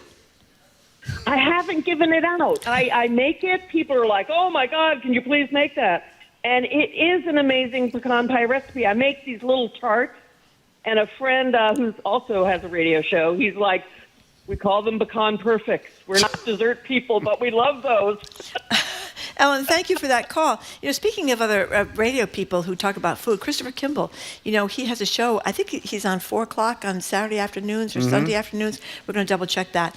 But she says for the lady that was concerned about the chocolate cake, she should call into the Christopher Kimball show here on GBH because they often try to help people figure out what's wrong or what's missing from a particular recipe. He's got some of the most beautiful cookbooks I've ever seen. Speaking of Chris Kimball, last texter, anonymous texter, I think people don't share because if they do, other people decide to tweak it and ruin it, like Jim did with Chris Kimball's recipe. Remember the first time we had Chris on? That's right. Jim thought he was smarter than Chris Kimball. And I thought I should changed it. And it was horrible. That's and then right. I made it the way Chris had it in his book, and it was perfect. So that's the moral. You don't cook anything, right? I cook 2 things. What are they? You just made me remember the other one because I did modify the other one, which is Katharine Hepburn's brownie recipe, but I add sea salt and bourbon to it, and it's really good. Whoa, what's the other one? Deviled eggs. Oh, well, you we were in the lost in the devil's egg competition we both lost. too, I lost badly. Again, Callie cheated. Whatever. She's listening right now. I'm going to get a torrent of texts. You know, I'm sorry, I forgot. Who was that first recipe again? Katharine Hepburn. Oh, speaking of that, Steve Sweeney was here. You're a fan of his, right? Of course. Did a lot of imitations of people. I only know one person who does a brilliant Katharine Hepburn. Do you know who that is? Who is that? That'd be Jared Bowen. That'd be Jared Bowen. Go ahead, give us a little. I can't just do it on command. Why can't I don't understand why you can't? I have to get into okay, the take zone. 30 seconds. Maybe take 30 seconds. Brownie. Talk about something else. I am not. Okay, when do you want again? Tomorrow. I'm on every day. Okay, tomorrow if you want, let's see if it's a fair deal. You want to tease what's on your show tomorrow? Do it as Katharine Hepburn. You can't do that. I'll go to the principal believe me, I and tell can. him. That's right. He can't. What is on your show? What is on your show? Calla lilies on bloom again. Oh my God, that was fabulous. That was really better than usual. That was great. My God. By the way, Milk Street Radio is on every Sunday at 3 o'clock at 89.7. That's Christopher Kimball, so you can tune in there. That's a good show, by the way. Great I was show. so stupid there. I should have made you give me something before I did that. I did. You what can are you now give me? tease your show. You can tell us what's on your show. That's what I'm giving you. So Joyce Haywick is on the show. Oh, we She's love gonna Joyce be talking Haywick. about, That would be her right there. She's standing right I know backstage. who she is. So we'll be going over theater and film. Maurice Emmanuel Parent is here. He is brilliant. I know. He is brilliant. He's going to talk about directing a new show about Martin Luther King Jr. It's imagined last evening at the Lorraine Hotel. Oh, wow. Maurice played this role at one point, and now he's directing, so we'll talk to him about that. And then Victor Quinones, who is a fabulous artist, has this show at BU right now. We're going to be talking to him about his art. He usually makes these really extraordinary murals, public installations, but here he's moving into the BU gallery walls.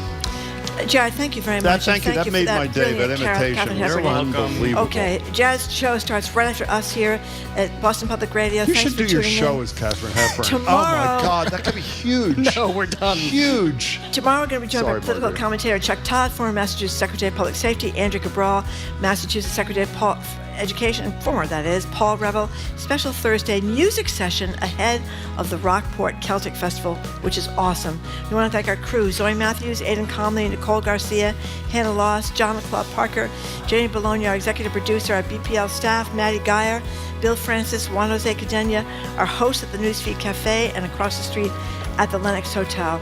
As I said before, the Culture Show is going to start right after us here on 89.7 GBH. Thank you so much for tuning in. Thanks to people that came down to the Boston Public Library. I'm Marjorie Egan. I'm Jim Browdy. Thanks again for tuning in. I hope you can tune in tomorrow, and have a great afternoon.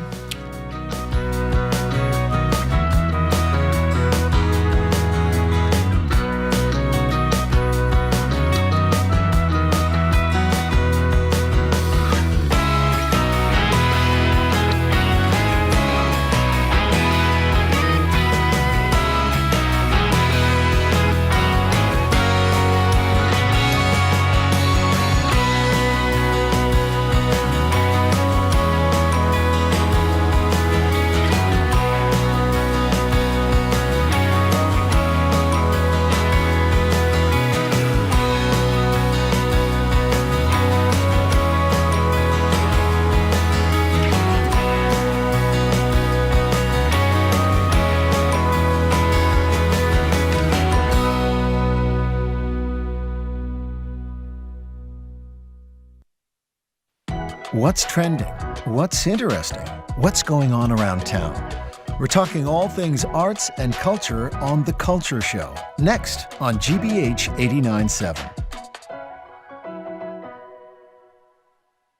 Funding for our programs comes from you. And Johnson & Wales University, the College of Hospitality and Business, offers programs where service and commerce intersect, with an emphasis on career preparation. Learn more at jwu.edu. A journalist travels around the world to examine the impact of climate change on sacred places and unearth stories of resilience and hope. Watch Sacred Planet with Gulnaz Khan tonight at 10 on GBH2. You're listening to 89.7 WGBH HD1 Boston. Online at gbhnews.org. GBH News. What matters to you? Good afternoon. With the latest from the GBH Culture Show news desk, I'm Henry Santoro. Fans of the old Alston nightclub Great Scott, which is now a Taco Bell cantina, will be happy to know that yesterday the Zoning Board of Appeals unanimously approved plans for a new and improved Great Scott to be built. The location will be at the corner of Harvard and Cambridge Streets in Alston, Rock City. It will be part of a new 9-story apartment complex. No word on when groundbreaking will begin, but a lot of Boston rock and rollers are thrilled with this news. The original Great Scott was grimy, gritty, and glorious. It closed in 2020. You'd have to be in a bubble to not know that the new Downton Abbey grand finale film hits the big screen this Friday, but what you probably didn't know is that the London-based Bonhams auction house is handling the liquidation of a treasure trove of iconic props from the series. It's called Downton Abbey The Auction, and even if you don't bid, it's worth checking out at bonhams.com. And just a program note, today's Culture Show will have a look at the grand finale as well as the series. And if you're a fan of 90s Britpop music, you'll be in your element this weekend with Britpop shows on Friday, Saturday, and Sunday. The band's Supergrass and Sports Team are at the House of Blues on Friday. Pulp is at Suffolk Downs on Saturday, no doubt playing their huge hit, Common People.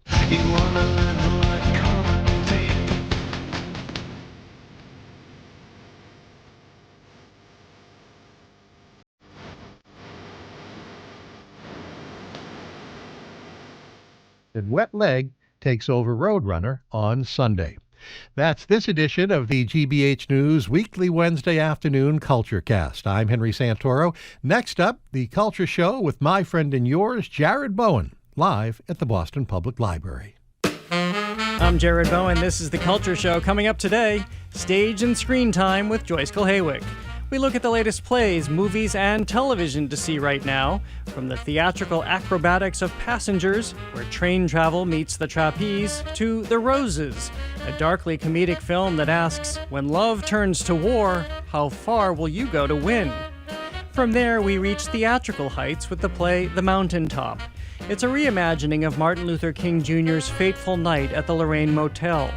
There, King spends the final hours of his life in a conversation with a motel maid, whose candor and humor push the civil rights leader to confront his fears, his legacy, and the unfinished struggle for justice.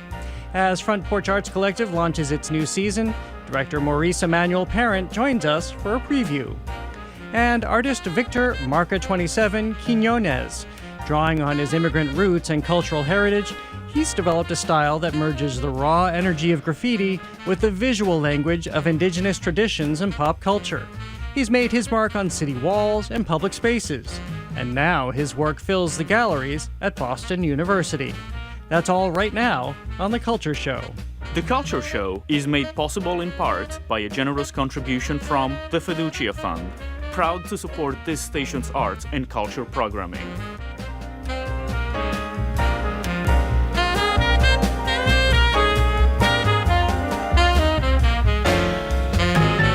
I'm Jared Bowen. This is The Culture Show, live from our GBH studio at the Boston Public Library and streaming on the GBH News YouTube channel. It's time for stage and screen time with Joyce Kulhaywick. She's here with a roundup of the latest plays and movies to see right now, from the theatrical acrobatics of Passengers, where train travel takes us through the arrivals, departures, and crossings that shape a lifetime, to Downton Abbey. The grand finale sweeps the Crawleys into the modern 1930s, where scandal and financial pressures threaten their gilded world.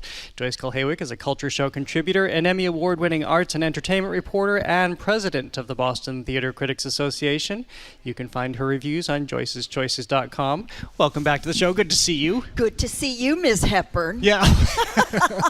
If people weren't listening, I did a slight Catherine I hear you do a great Kate Hepburn. I gotta hear it. Don't even try to get me to do it on this show. All right. Which one can you do? What's your celebrity impersonation? Oh, I do a mean Margaret Hamilton. I'll have those slippers and your little dog, too. No, that's you waking up in the morning. That's not Margaret Hamilton.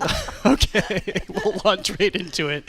Let's start with theater in Passengers. This is a show at the American Repertory Theater. We had the director-choreographer, Shana Carroll, on the show, but now your impression of seeing this acrobatics and circus and theater all coalescing. You know, I've seen their work before, Seven Fingers out of Montreal, but what I loved about this was the theater aspect. I mean, we've all seen acrobats and jugglers and people on, hanging from things and tumbling, etc.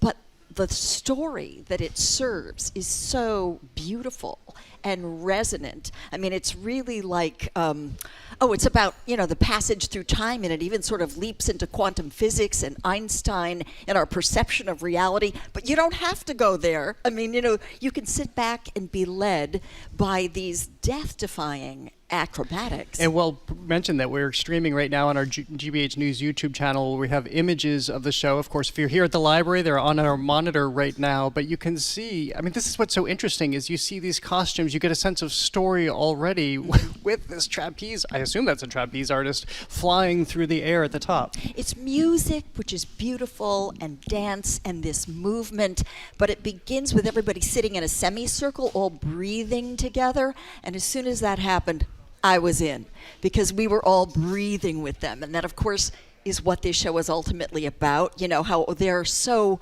vulnerable while they're doing all these death-defying feats. I mean, somebody dropping along a pole head first and landing an inch before the ground. I mean, I was sitting there gasping next to Doris Kearns Goodwin, who was gasping. The two of us were gasping. But by the end, they end the same way, all breathing together in a circle after we've been on this incredible journey, an emotional journey, and a journey about really vulnerability in a sense. Well, I noticed, I could see you out of the corner of my eye as I was reading the introduction and talking about the, sort of the existential notions that travel conjures, the arrivals, the departures, beginnings, and ends. You were nodding to that. So in this time, it can mean anything from migrants to our own personal journeys, it sounds like. Yeah, it's the trip that we're all taking, and we're moving through time, and our different reactions to it and how we adjust to it, and how we all use our specific artistic or expressive skills to cope in the moment, whether we're juggling, we're flying through the air, whether we're fearful, whether we're experiencing something that's threatening to us, whether we have to invent something to get away or to get out. It's really a thought experiment in many ways, but it's also a very emotional, visceral experience. You gotta go. I finished at the end breathing with the cast on stage and then having to remove my heart from my mouth. You know, it was like that. That's incredible. Again, that's playing at the American Repertory Theater. Theater is just getting back. It's sort of like back to school. All the big openings are happening. You'll be back in a couple weeks with a lot more. This is the show that sort of kicked off the season. 90 minutes, no intermission. We love that. We do love that. Well, let's move to movies now. Yeah. And a film I have not heard much about. It's called Caught Stealing. Yeah, this is, I think, one of the best films in the summer. Darren Aronofsky is the filmmaker. He did Requiem for a Dream and also Black Swan, which you may remember. It stars Austin Butler, who's incredible. And if you can believe it, the guy is absolutely gorgeous. But here he plays this sort of everyman, former or wannabe baseball player who was really a prodigy in high school, but he's kind of lost his way. He had an accident. He's kind of a borderline alcoholic. He's a bartender, and he agrees to take care of his neighbor's cat. And the cat is fantastic. You are a cat person, I'll point out. And Aronofsky said, this is a brilliant cat. He hit all of his marks. He was able to act injured. It was incredible. He's a Siberian forest cat named Tonic. I've got to tell you, he's incredible. Adorable. Yeah, and he's with Austin Butler's character through the whole thing. But it's really how he dips his toe into the world of his neighbor, who apparently has stolen something, and then all these gangsters descend on him. Russian mafia, Hasidic gun-toting Jews. He's racing for his life. He's being pummeled in every scene, but he makes his way through. And so in that sense, I'm saying it's kind of a throwback to almost another era where we still had hope. Yeah. We still had hope that you could survive. Which is interesting that you would say that, because a lot of Darren Aronofsky's films, think of Black Swan, Life of Pi, are very dark, very twisty, and you almost have to do mental acrobatics to keep up. So glad you brought that up, because in fact this is dark. Some sad and tragic things happen here. He doesn't pull any punches, but through it all there's this comic, almost slapstick feel to the chase sequences, and the sweetness of this character, and the hope that he is going to survive. It kind of carries you through the whole thing. And the gangsters and the gun-toting Hasids are kind of funny. And there's a dinner that he has with Carol Kane as the bubby, serving him a great big matzo ball soup. It's just hysterical. It's really kind of humorous too. So it's an interesting and tricky tone, which I think Aronofsky handles very, very well. And before we move off that, Austin Butler, a lot of people saw him from Elvis, and he has just really rocketed forward. This guy is not just a pretty face. He's a phenomenal actor, along with my other fave, Timothée Chalamet. Watch these two. They're going to have just stunning careers. We're speaking with Joyce Cole-Haywick. We're going over the latest on stage and screen at movie theaters right now. She, of course, is the Emmy Award-winning arts and entertainment reporter. You can always find her reviews on joyceschoices.com, in addition to right here on The Culture Show. So let's move to a film. I'm wondering what you're going to say. Life of Pi was directed by Ang Lee. I was thinking of, there was what was the Aronofsky it'll come to me. Oh, yeah. Somebody will tell me. The Roses. Because I loved this original film with Michael Douglas and Kathleen Turner, directed by their friend Danny DeVito years ago, about a warring couple. Yeah. Is this an adaptation of this film? This is like a remake, and it's more of a war of words than it is the physical war that The War of the Roses was with Turner and Michael Douglas, a film I loved, which I will never forget. I can still see them hanging from that chandelier, crashing in the foyer. This didn't stay with me as much, but it is hilarious. She is a famous cook. He is an architect. They live in this absolutely gorgeous home, so I also loved it because of just that. But the first time we meet her, she is holding a knife, and actually what ensues is this very cutting, brutal, barbarous wordplay, and so we see this throughout, and they're not physically fighting as much as they are sort of, taunting each other with these horrible words. It's written by Tony McNamara. He wrote Poor Things and also The Favorite, so he's worked with Olivia Colman before. And Benedict Cumberbatch plays the architect, her husband. The director is Jay Roach, who directed Austin Powers' International Man of Mystery. So it's also pretty funny. And there are two really key scenes. One where they're sitting with their lawyers, and Andy Samberg is one, and Allison Janney is the other, and that is just priceless. And then there's a dinner party scene, and Kate McKinnon is involved, and she's doing that little kind of saying the most inappropriate, sort of embarrassing things that one shouldn't say. But those two scenes, I think, really capture it. It's funny, but it didn't stay with me. It's one of these movies that evaporates almost immediately after you've seen it. Which is such a shame, because I've heard other things of that ilk, and it's too great. I mean, Olivia Colman and Benedict Cumberbatch. No, they're great. It's a dream pairing. It's not their fault. It's not their fault. The movie is, I think, a little too short. It doesn't really, it doesn't go far enough. I heard two women walking out, two older ladies walking out of the movie, and one said, well, there were a few good lines. The other one said, yeah, given the cast, I would have expected more. She said, yeah, disappointing. There it is. Okay. There you go. All right. Well, let's move up. By the way, I was thinking of Requiem for a Dream. That was the Darren Aronofsky film. I don't know how I got Life of Pi. All right, so let's move on to, well, I don't know how to describe this, so I'll leave it to you. Splitsville. Okay. It sounds a little raucous. Very raucous. Two couples, one has an open marriage, the other one is kind of breaking up. Thought I hated this film. The opening scene was so ridiculous. It involves this one couple riding in a car. It combines oral sex, a breakup, a vehicular homicide, and full frontal nudity. I thought, what? These people are idiots. I don't think I get the tone, etc. And then all of a sudden it caught and it took up. The two couples are Dakota Johnson, who I would see in anything. The woman is magnetic on screen no matter what she's doing, comedy or tragedy or mystery. Andrea Arjona as Ashley, Michael Angelo Covino as Paul, who actually directed the film, and Kyle Marvin as Carrie, who co-wrote the film with Covino. And so because these two guys sort of wrote and directed the film, it's really mostly about the man-children that these guys are. It's about their wrestling and dueling egos. One of the guys sleeps with the wife of the other one, who supposedly was in an open marriage, but that doesn't go over very well, and the whole thing goes downhill from there. It is truly funny, and I ended up laughing out loud. But it's definitely man-heavy and man-focused. Well, so interesting, Al. I invite you to pull your microphone a little bit closer to you. Yes. It's so interesting that we have this pairing of different looks at relationships between the one in the Roses that completely disintegrates and comes apart. And it sounds like it's about material goods, just like the original one was, material goods and money. And then this one, and this is something we've been talking about on the Culture Show a little bit too. In fact, I think you were part of one of these conversations, how sex is back in the movies. And this is, we're younger generations are even more freely talking about sex. I guess you could say that.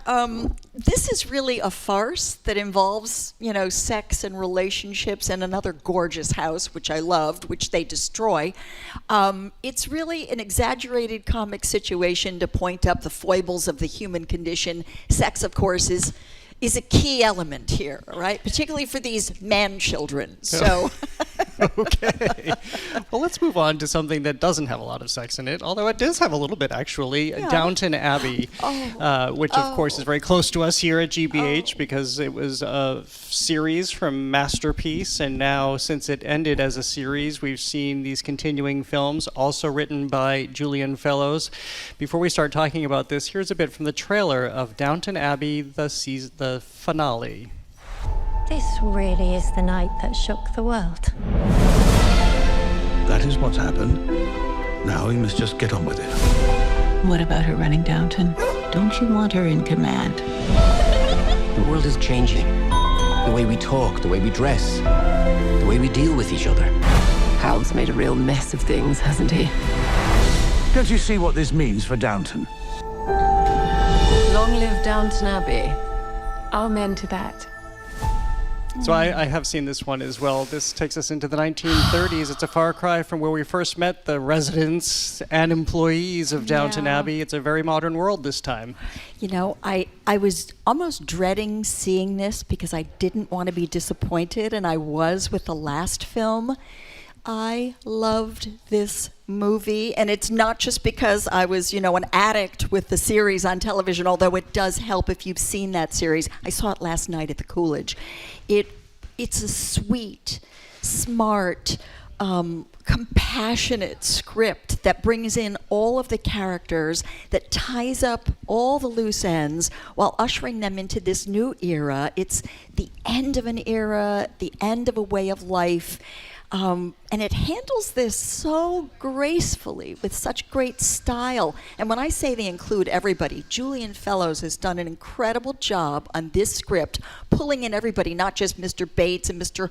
Carson and Lady Mary and Lady Hexam and all of them, but also Mr. Barrows and Mr. Mosley and Daisy and Mrs. Patmore. I mean, it's and a new character. There's a new villain and a new hero, and I won't say too much about them, except that it's terrific. But what he's done here is given us this beautiful through line from the old to the new, and they reference an awful lot of what came before in funny, clever ways, like right down to Mama Violet's comment about what's a weekend? Well, I mean, this is what's interesting about this film because, of course, Maggie Smith, she died in real life. She had also died, I believe, if I remember correctly, died in the end of the last film. Yes, she did. They wrote her out. So this is the first film that had to reconcile that, and of course it became more poignant that we were remembering this in real life too. But also, you do notice that many of the characters have aged. Human beings age. This is not a knock. I did not notice that. No, not at all. They all look the same to me, except there was a flashback at the end, which is so lovely. Which kind of, reminds you too. But it's also reminding you made me cry. If you've been, I got a little bit choked up too now that you're saying that. It made me cry, it really did, and I didn't expect that. Well, I think this is what I was leading to, is that there's a familiarity that happens when you're spending so much time with people, as you can do on the radio or on television, where people are in your living room every single week, and you come to know them, and they feel like part of the family. So this is why you're along for the ride, and this is how you're seeing life move along, because they're also dealing with life issues and with the aging parents and a new generation. It's even though it's happening to this very aristocratic family in the middle of the most beautiful countryside you could imagine, who lived in this extraordinarily luxurious way. We can identify with every single change they're going through because we all have to let go. Time marches on. Life changes. Things are not what they were when I was growing up. People have a different frame of reference, a different way of being. All of the very same universal things that we all deal with. And somehow Fellows' script makes this very relatable, and we feel so connected to these characters whom we truly love. There's a real family feeling here. I did not expect to like this film as much as I did, but he has created this wonderful, graceful, compassionate way of dealing with, the human condition. What can I tell you? Do you think this is really going to be the end? I hope not, and it's one of the thoughts I had at the end.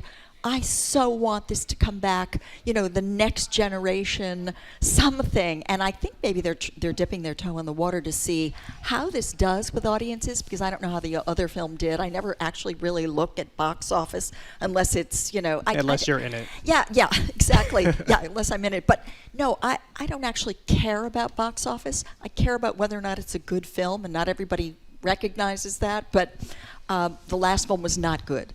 This film is terrific. I hope people embrace it, and so I hope it spurs people on to maybe make another one. Yeah. Well, I think that's coming. I thought the same thing, that they planted the seeds for that, especially with the younger generations. Joyce Cole-Haywick, always great to see you. Thank you so much for being here today. Thank you for your Wicked Witch impersonation. Oh, anytime. It's always at the ready. Yeah, I've seen it, trust me.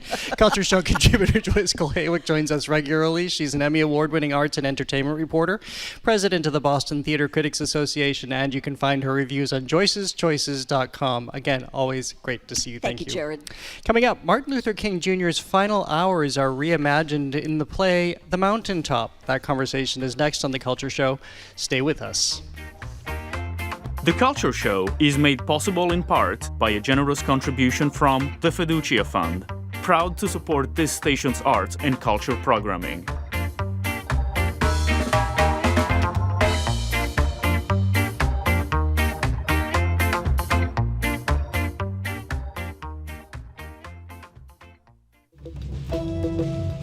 I'm Arun Roth. Coming up on GBH's All Things Considered, after months of turmoil, the Market Basket Board has fired longtime CEO Arthur T. DeMoulis. We'll have an update on the Massachusetts shelter system, and 3 fired senior FBI agents, including the former acting head of the Bureau, say the Trump administration's campaign of retribution is hurting national security. That and all the day's news starting at 4 on GBH 89.7. Funding for our programs comes from you and the Cape Playhouse in Dennis Village. Now playing the story of comedic legend Joan Rivers. Joan, through September 20th. Tickets at capeplayhouse.com. And Direct Tire and Auto Service, offering a full range of services including brakes, shocks, diagnostics, and oil changes. Direct Tire and Auto Service, not just service, customer service. DirectTire.com. And the Boston Symphony Orchestra, celebrating 125 years of Symphony Hall. The towering music of Beethoven's Missa Solemnis, Mozart's Jupiter Symphony, and Mahler's Fourth Symphony opens the season. More at bso.org. GBH Daily is a newsletter that keeps you informed, connected, and ready to go every weekday morning. You can subscribe today and get it in your inbox at gbh.org/daily.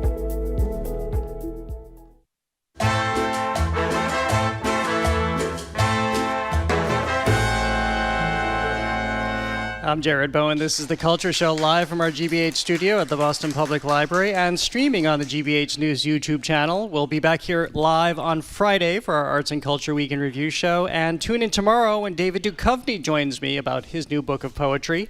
But right now, on April 3rd, 1968, Martin Luther King Jr. returned to the Lorraine Motel after delivering his I've Been to the Mountaintop speech on behalf of Memphis's striking sanitation workers. Weary yet resolute, he carried the weight of a movement and a growing awareness of his own mortality. In her play, The Mountaintop, Katori Hall reimagines that final night. She conjures a king away from the crowds and marches and slightly under the weather. He encounters Kamei, a quick-witted motel maid whose candor presses King to confront his fears, legacy, and the unfinished fight for justice. Through their late-night exchange, the play strips away the icon to reveal the man, human, vulnerable, and still carrying the dream. The Front Porch Arts Collective kicks off its new season with a production of The Mountaintop on stage September 19th through October 12th at Suffolk University's Modern Theater. It's directed by Maurice Emmanuel Parent, the Porch's co-founder and producing artistic director. Welcome back to the show. Good to see you. Hi. Good to see you. Thanks. I was able to borrow this jacket from Joyce Cole-Haywick. Oh, yeah. So, it's a sisterhood of the traveling, tan outer coat. I love it. If I stood around, if I turn around, everyone can see the back is completely open. That's the only way I could fit it. Well, also traveling today are celebrity impersonations. Do you have one at the ready? Let's see. Joyce had the Wicked Witch of the West. I have absolutely nothing. Here the actor has nothing. I had one at the ready for BPR let's too. See. I'll give you the show to think about it. You have one? Yeah. No. I just say I look like Chris Tucker, and my mom said that. Okay. Which means a lot if your mom says you look like someone else. Like, can I look like myself, Mom? Well, she knows. I mean, she made you. Yeah. So, speaking of knowing, you know the mountaintop intimately because you played Martin Luther King Jr. in a production of this at one point. How much did that go into your bringing this back at this moment? It went into it so much. You know, Jared, I did the show like 13 years ago. I was only 12. But, we just were at a different time back then. So the show was only about a year or so old. So it was one of most life-changing experiences of my professional career. But, we didn't know what we had at the time. It was so fresh. It was new. But now, 13 years later, the gentleman playing Dr. King, this is his 4th time doing it. The woman playing Kamei studied the role in graduate school. It's her dream role. So you really have this sense that the play has lived this beautiful life over the decade and a half since its debut. And really people understand it. People know it in new and exciting ways. And it responds to the time in a different way. It was written when Obama was president.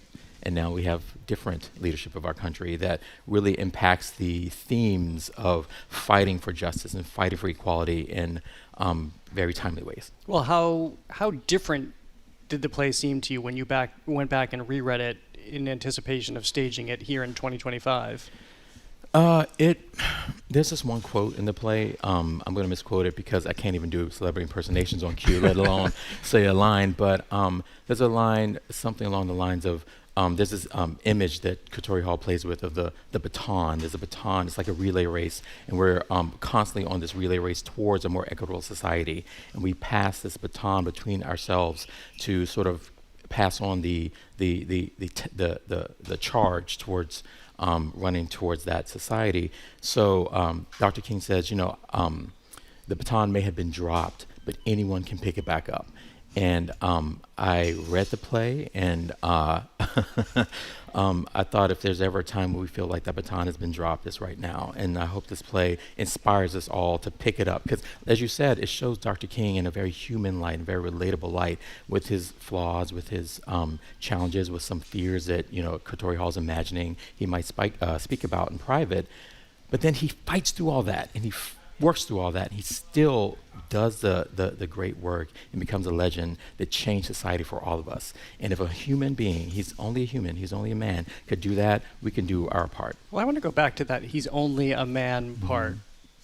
Who is the character? Who is the man? You gave an outline of him just now, but the man that we're meeting in the hotel room that night, again, under the weather, probably tired, weary. The play was inspired by Katori Hall's mom's actual story. She was a teenager in Memphis and wanted to go to the speech that ended up being, the rally that ended up being where he gave the I Have Been to the Mountaintop speech. And her mother said, no, you can't. It's too dangerous. Dr. King was told, everyone knew that if he goes to Memphis to support the sanitation workers, he probably wouldn't be leaving alive. And he went instead of that. He went despite that. So Katori Hall thought when she wrote the play, she said, well, if my mother and the people around in the community around this temple were scared to go, how scared might Dr. King have been? So I think that was a jumping off point of this play. You get to see just an idea of how scared he might have been, the impact it might have had on his body. And it did factually have on his body. The coroner's report after his assassination said his heart he was about 39. He was 39 when he passed. His heart had aged 20 plus years. He had the heart of a 6-year-old. And that just gives you an idea of the weight that he took on to make a better world for all of us. So that's the King we meet, someone who is away from the public eye, vulnerable, honest in ways that she imagined he might be. And then on the other hand, again, this is an imagined last evening, all through the playwright's imagination in hand. Who is Kamei? What's the perspective she brings, again, as the hotel maid who finds herself in a room with Dr. Martin Luther King Jr.? I may have given the note, given a glimpse into me, into the rehearsal room, the kind of notes I give. I said, the actress, her name is Kira. I said, imagine walking to a room and having to bring a glass of water to Beyonce. Yeah. Like how can you speak? Yeah. So I think that's kind of where the play starts. You know, he's already legend. He's already iconic. So being a huge fan of his, but then realizing, like line by line, moment by moment, that he's also a human being that has fears and, like I said, struggles. And she kind of represents sometimes his biggest cheerleader, but sometimes someone who really gives it to him and pushes him and challenges him on some of the ways he sees the world. I'm speaking with Maurice Emmanuel Perrin. He is the director of The Mountaintop, presented by the Front Porch Arts Collective. It's on stage September 19th through the 12th at Suffolk University's Modern Theater. Well, what advice did you impart? I mean, there were a couple of different things that you would want to impart. One, your own discovery of playing the character, but two, is he a character? Because that's the challenge always of playing a figure, whether it be Margaret Thatcher or Martin Luther King Jr., that you want to, I would assume, avoid an impersonation, ironically, coincidentally, I guess, since we were joking about that today, versus conjuring that person we all know, but also really identifying a character in there. That's such a great question, Jared. Thank you for asking. It's, you know, we're all actors. We're not celebrity impersonators. Even though I'm going to have one for next time I see you. I swear. You're going to have one by the end of this segment. You have I'm working on it. 6 minutes and 55 seconds. Bart Simpson. I don't know. So you know, so it's knowing that people are coming to the theater and you kind of sign a invisible contract. Like, I have signed on to see a play about Dr. King. So you walk out and you say, okay, I'm seeing you embody Dr. King. And that's most of the work right there. From there, I think some of the language that Katori Hall used and a lot of the speech patterns help kind of evoke that kingly, Dr. King-esque speech patterns and ways he was a great orator. And so I think it's giving over to the text, giving over to the contract that the audience signed, and then doing our own research. We had a dramaturg. For anyone who doesn't know, a dramaturg does research for a play, and we had a wonderful dramaturg, Madison Baker, who really helped us think about all of the pressures he was facing at that time, and then letting that guide the inspiration to kind of create this character, because it is a character. You know, she used a lot of factual things in the script, but at the end of the day, it is a character. And the only advice I said was, like, you know, do you, because you know, he's wonderful. And I had to admit, just last night, like, his this is his fourth time, and it's really embodied in this really beautiful way. And you know, all artists, you know, respond to the time. So I was responding to the time of, you know, 2011 or 12 when we did it. And that's what I used to kind of create this character. But he's responding to 2025. When you're playing characters, because of course we've seen you on stage as much as we've been aware of your directing, do you carry the characters with you after? Oh yeah. I started acting as a wee young thing. Because I wanted to learn more about myself. Even as a young person, I knew, I borrow blazers from very stylish ladies sometimes, and that's probably only about as interesting as I am. But the characters are far more interesting, and I'm an actor that feels that you discover yourself through, you find the character in you. So you're actually unlocking parts of yourself that are present, but maybe you don't always work with in your life. My acting teacher in graduate school said, imagine actors are like the keys of a piano, like 88 keys. Each key is a different type of human emotion. All humans have access to all of them. We just usually live in certain octaves. So playing a character really outside of yourself is just exploring a different octave in a safe, pretend environment. Well, how long is it unlocked? Depends on the character. I think, and what you learned about yourself with it. So, for me, everybody has like a de-rolling process. You know, how do you kind of come down off of it? So, mine might include a glass of bourbon. Not that I'm saying everyone has to do that, but everyone has their kind of role, de-rolling, and it depends on the character. Well, I guess I was wondering if it permanently unlocks parts of you, and you go out into the world, and you, as you say, you've discovered some part of yourself that has opened up, and that part of you is kind of opened up for the rest of your life. Oh, absolutely. You know, even being in the rehearsal room, there are some lines that were kind of coming to me in some moments that I was starting to relive just hearing those words, and that's a beautiful way to put it. Like, everything you learn through the character does stay with you, and that's why actors are amazing people. And that's why improv is so valuable too. Oh yeah, yes, and The Front Porch Arts Collective. First of all, we'll talk about cuts that are happening for just the work you're doing, the work that you are doing. But how do you describe the season? This is a season opener, of course. Very exciting time when all the new seasons launch, and we get to have a preview of what's in store. What else do we have from you in the porch this season? So we're doing 3 fully staged readings. So that means they're staged behind a music stand. So we're doing a Afro-Cuban musical in collaboration with Teatro Chelsea called Cuba More. We're doing our holiday feast, where we do readings of classic black sitcoms, the holiday episodes of those. Have you announced this year's yet? We will be soon. They're chosen, and a certain character might make a reappearance. Is it one that's going to make me happy based on our last? Ooh, that sounds like Jacques. Well, we're right here. You just read my mind. I can't keep anything from you, Jared Bowen. And then there's a play called The Wash. It's about a washerwoman strike in Atlanta right around the turn of the century. And then on stage, we're doing In Old Age, which is the 9th installment of the UFOT cycle. That's in partnership with Arts Emerson. And this season, I'm glad you brought up with the national pressures. We did lose about 10% of our annual budget this year from NEA cutting.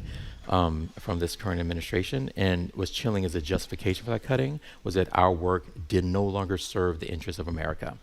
And that's chilling, because I'd like to live in a world where people of all backgrounds, all cultures can come around and see stories of black culture and black history and black family structures and what have you in a shared communal space. And if that doesn't serve the interests of America, it's a bit chilling. So we had to make some adjustments. One of them is we're not able to offer as many access services. That's what we're going to use that money for, to really make sure our shows were accessible to as many people of various backgrounds and disabilities. So you haven't been able to make up the 10%? No, we have not. So, but we soldier on, and I think that's why shows like The Mountaintop are so important, because it centers stories of black history at a time when stories of black history and culture are literally under assault and being eviscerated. The gains of people like Dr. King right now are being eroded as we speak. So artists are always truth tellers. So if the one of the last bastions of truth in history has to be the arts, so be it.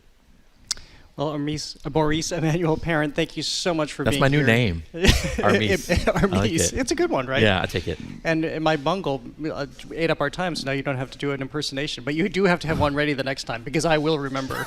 I know you will. Thank you so much for being here today. Thanks for having me. The Front Porch Arts Collective opens its new season with The Mountaintop on stage September 19th through the 12th. Of October at Suffolk University's Modern Theater. It's directed by Maurice Emmanuel Parent, otherwise known as Armis, and the Porch's co-founder and producing artistic director. To learn more, go to frontporcharts.org. Well, coming up, internationally acclaimed street artist Victor Marca 27 Quinones brings his neo-indigenous art to Boston University.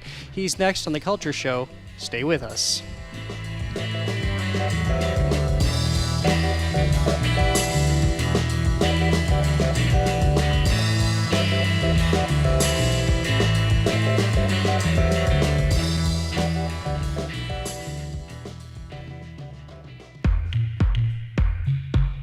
Cameroon's Francis Bébé is considered a legend in African music. Growing up, his son Patrick didn't quite get it. When I turned 15, 16, anything coming from my parents was not interesting at all. Now Patrick is honoring his late father by remixing some of Francis Bébé's biggest hits. That's next time on The World. This afternoon at 3, here on GBH News 89.7. Our programs are made possible thanks to you. And Central Square Theater with Silent Sky, the story of how Henrietta Leavitt, a human computer at Harvard in the early 1900s, changed astronomy. Silent Sky begins September 11th. CentralSquareTheater.org. And YW Boston, presenting Lead Boston, equipping professionals with knowledge and networks to support inclusive leadership in organizations and communities. 2026 applications open at ywboston.org/leadboston. And Revision Energy, a solar company and a Mitsubishi Electric heating and air conditioning contractor, committed to helping customers lower their environmental impact, offering all-electric heat pump systems from Mitsubishi Electric. RevisionEnergy.com. GBH News is your home for trusted local news. Get it at 89.7 on the radio, gbhnews.org, and subscribe to the GBH News YouTube channel. GBH News, what matters to you. I'm Jared Bowen. This is The Culture Show live from our GBH studio at the Boston Public Library, streaming on the GBH News YouTube channel. Victor Marca 27 Quinones is a Mexican-born, Brooklyn-based artist whose murals and installations burst with bright color, bold patterns, and larger-than-life figures. Drawing on his immigrant upbringing and cultural heritage, he blends street graffiti energy with indigenous motifs and pop culture in a style he calls neo-indigenous. His work is visually striking and socially powerful. Consider his neon popsicle series, Ice Scream, critiquing immigration enforcement, or his monumental Mayan pyramid assembled from everyday objects, celebrating the creativity and resilience of immigrant street vendors. And with his street art, Boston has been one of his living canvases, stretching from the South End to the Rose Kennedy Greenway, and now Boston University. Boston University Galleries is presenting a new solo exhibition of his work titled, in the English translation, Not From Here, Not From There. It's on view through December 10th. Throughout the conversation, we'll feature images of the exhibition on our YouTube stream. That's on the GBH News YouTube channel. And of course, if you're here at the library, as you'll see right now on the monitors, stills from the show. Victor, thank you so much for being here. Congratulations on the show, and what a career you're having right now. Yeah, thank you, Jared, for having me, and it's an honor to be back in Boston sharing some work with, people that I've known for decades, and a city that I call home, and it's a privilege to be here. Well, the city is better for it. Let me start by asking, again, the English translation, Not From Here, Not From There, the name of your show. What does that signify? So I'm not unique to that. It's something that's been in music, pop culture, movies, and cinema. There's a cinema with La India Maria, which is a Mexican comedian, called Ni de Aquí, Ni de Allá. It's a movie that came out in the late 70s, early 80s. There's also music about that. And really what it speaks to is the dual identity that many immigrants have. When you leave your home and you grow up in the U.S. like I did, but you go back home often, you're oftentimes considered extranjero, like somebody who is not constant in that city or in that home that you're originally from. So they call you ni de aquí ni de allá. Oh, Jared, he's ni de aquí ni de allá. He's actually not from the U.S., but he's not from here either. And it's been something that I have really grown up with, but have turned it into something that is empowering. Because I think there's a younger generation, even than myself, that is really owning that and using it as a symbol, as a badge, meaning that we can speak, authentically about both experiences, being brought up in a Latin household or Caribbean household, no matter where you're from, Asian household, and so many different communities who have immigrant parents, but grew up in the U.S. or came here very young and grew up in the U.S., still identify in both ways.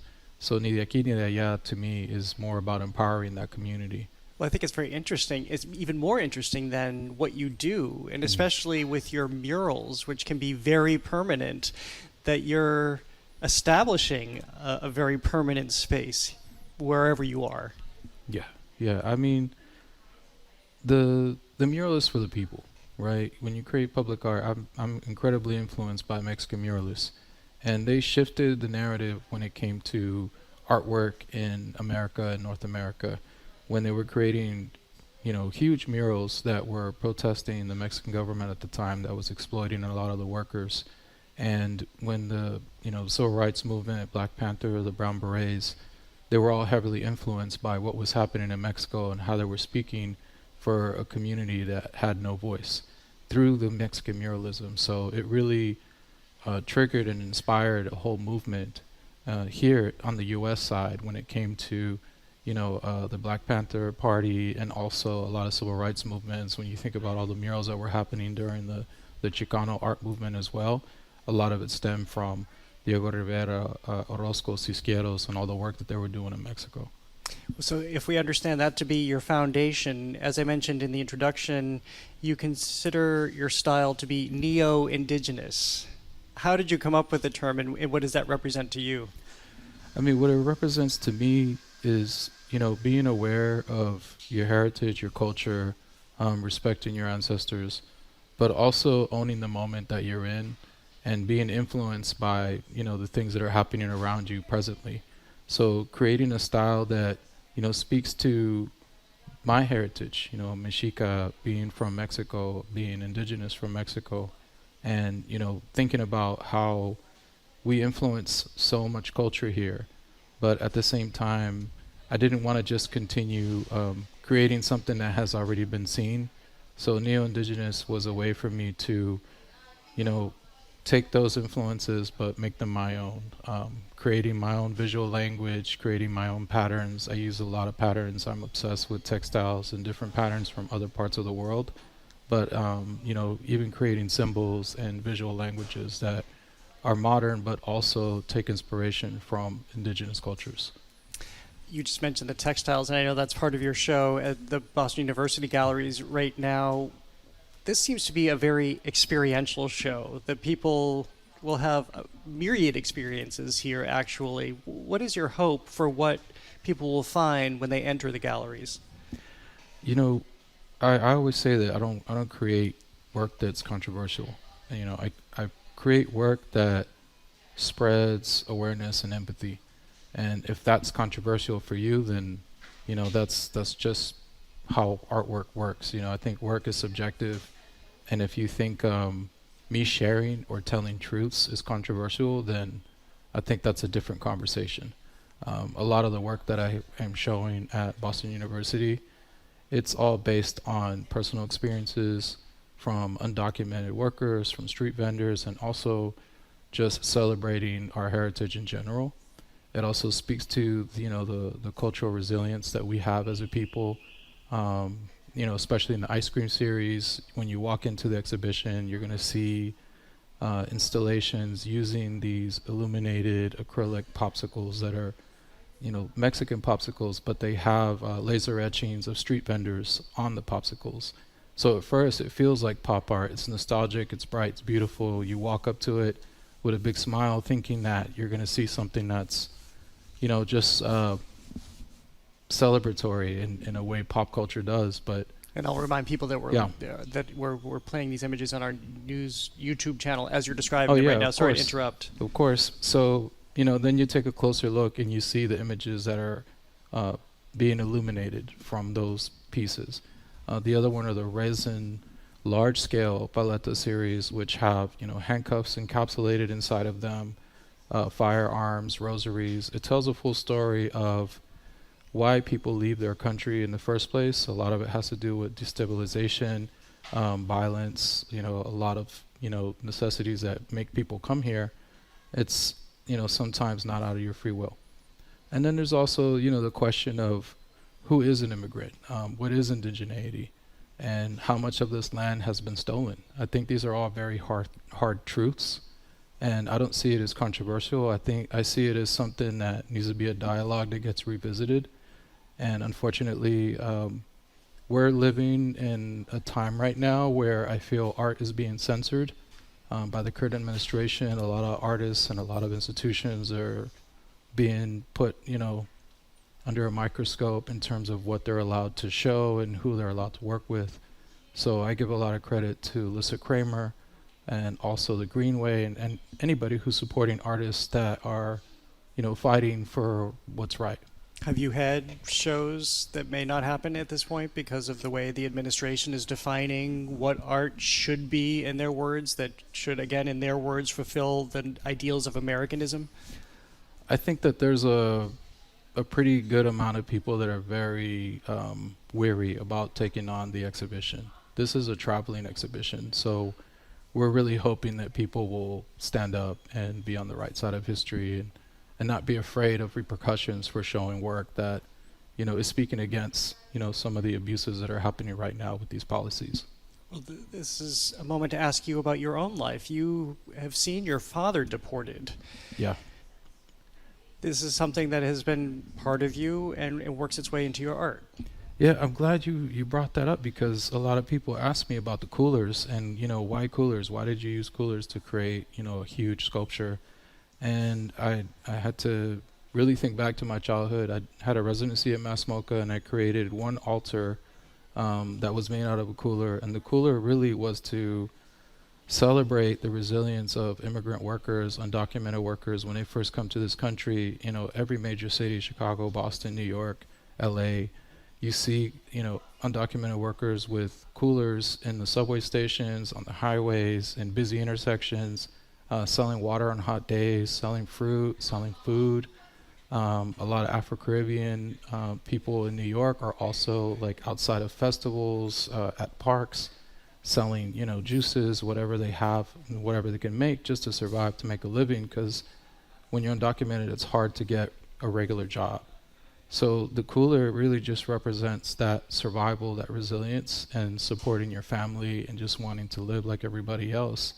And when my father was deported, I was really young, I was 6 years old, and then it happened again when I was 9, and then again when I was a teenager.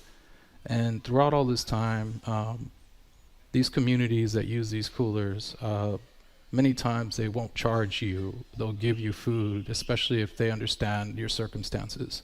So you could be a worker that didn't get paid for his labor that day, and they will give them the food.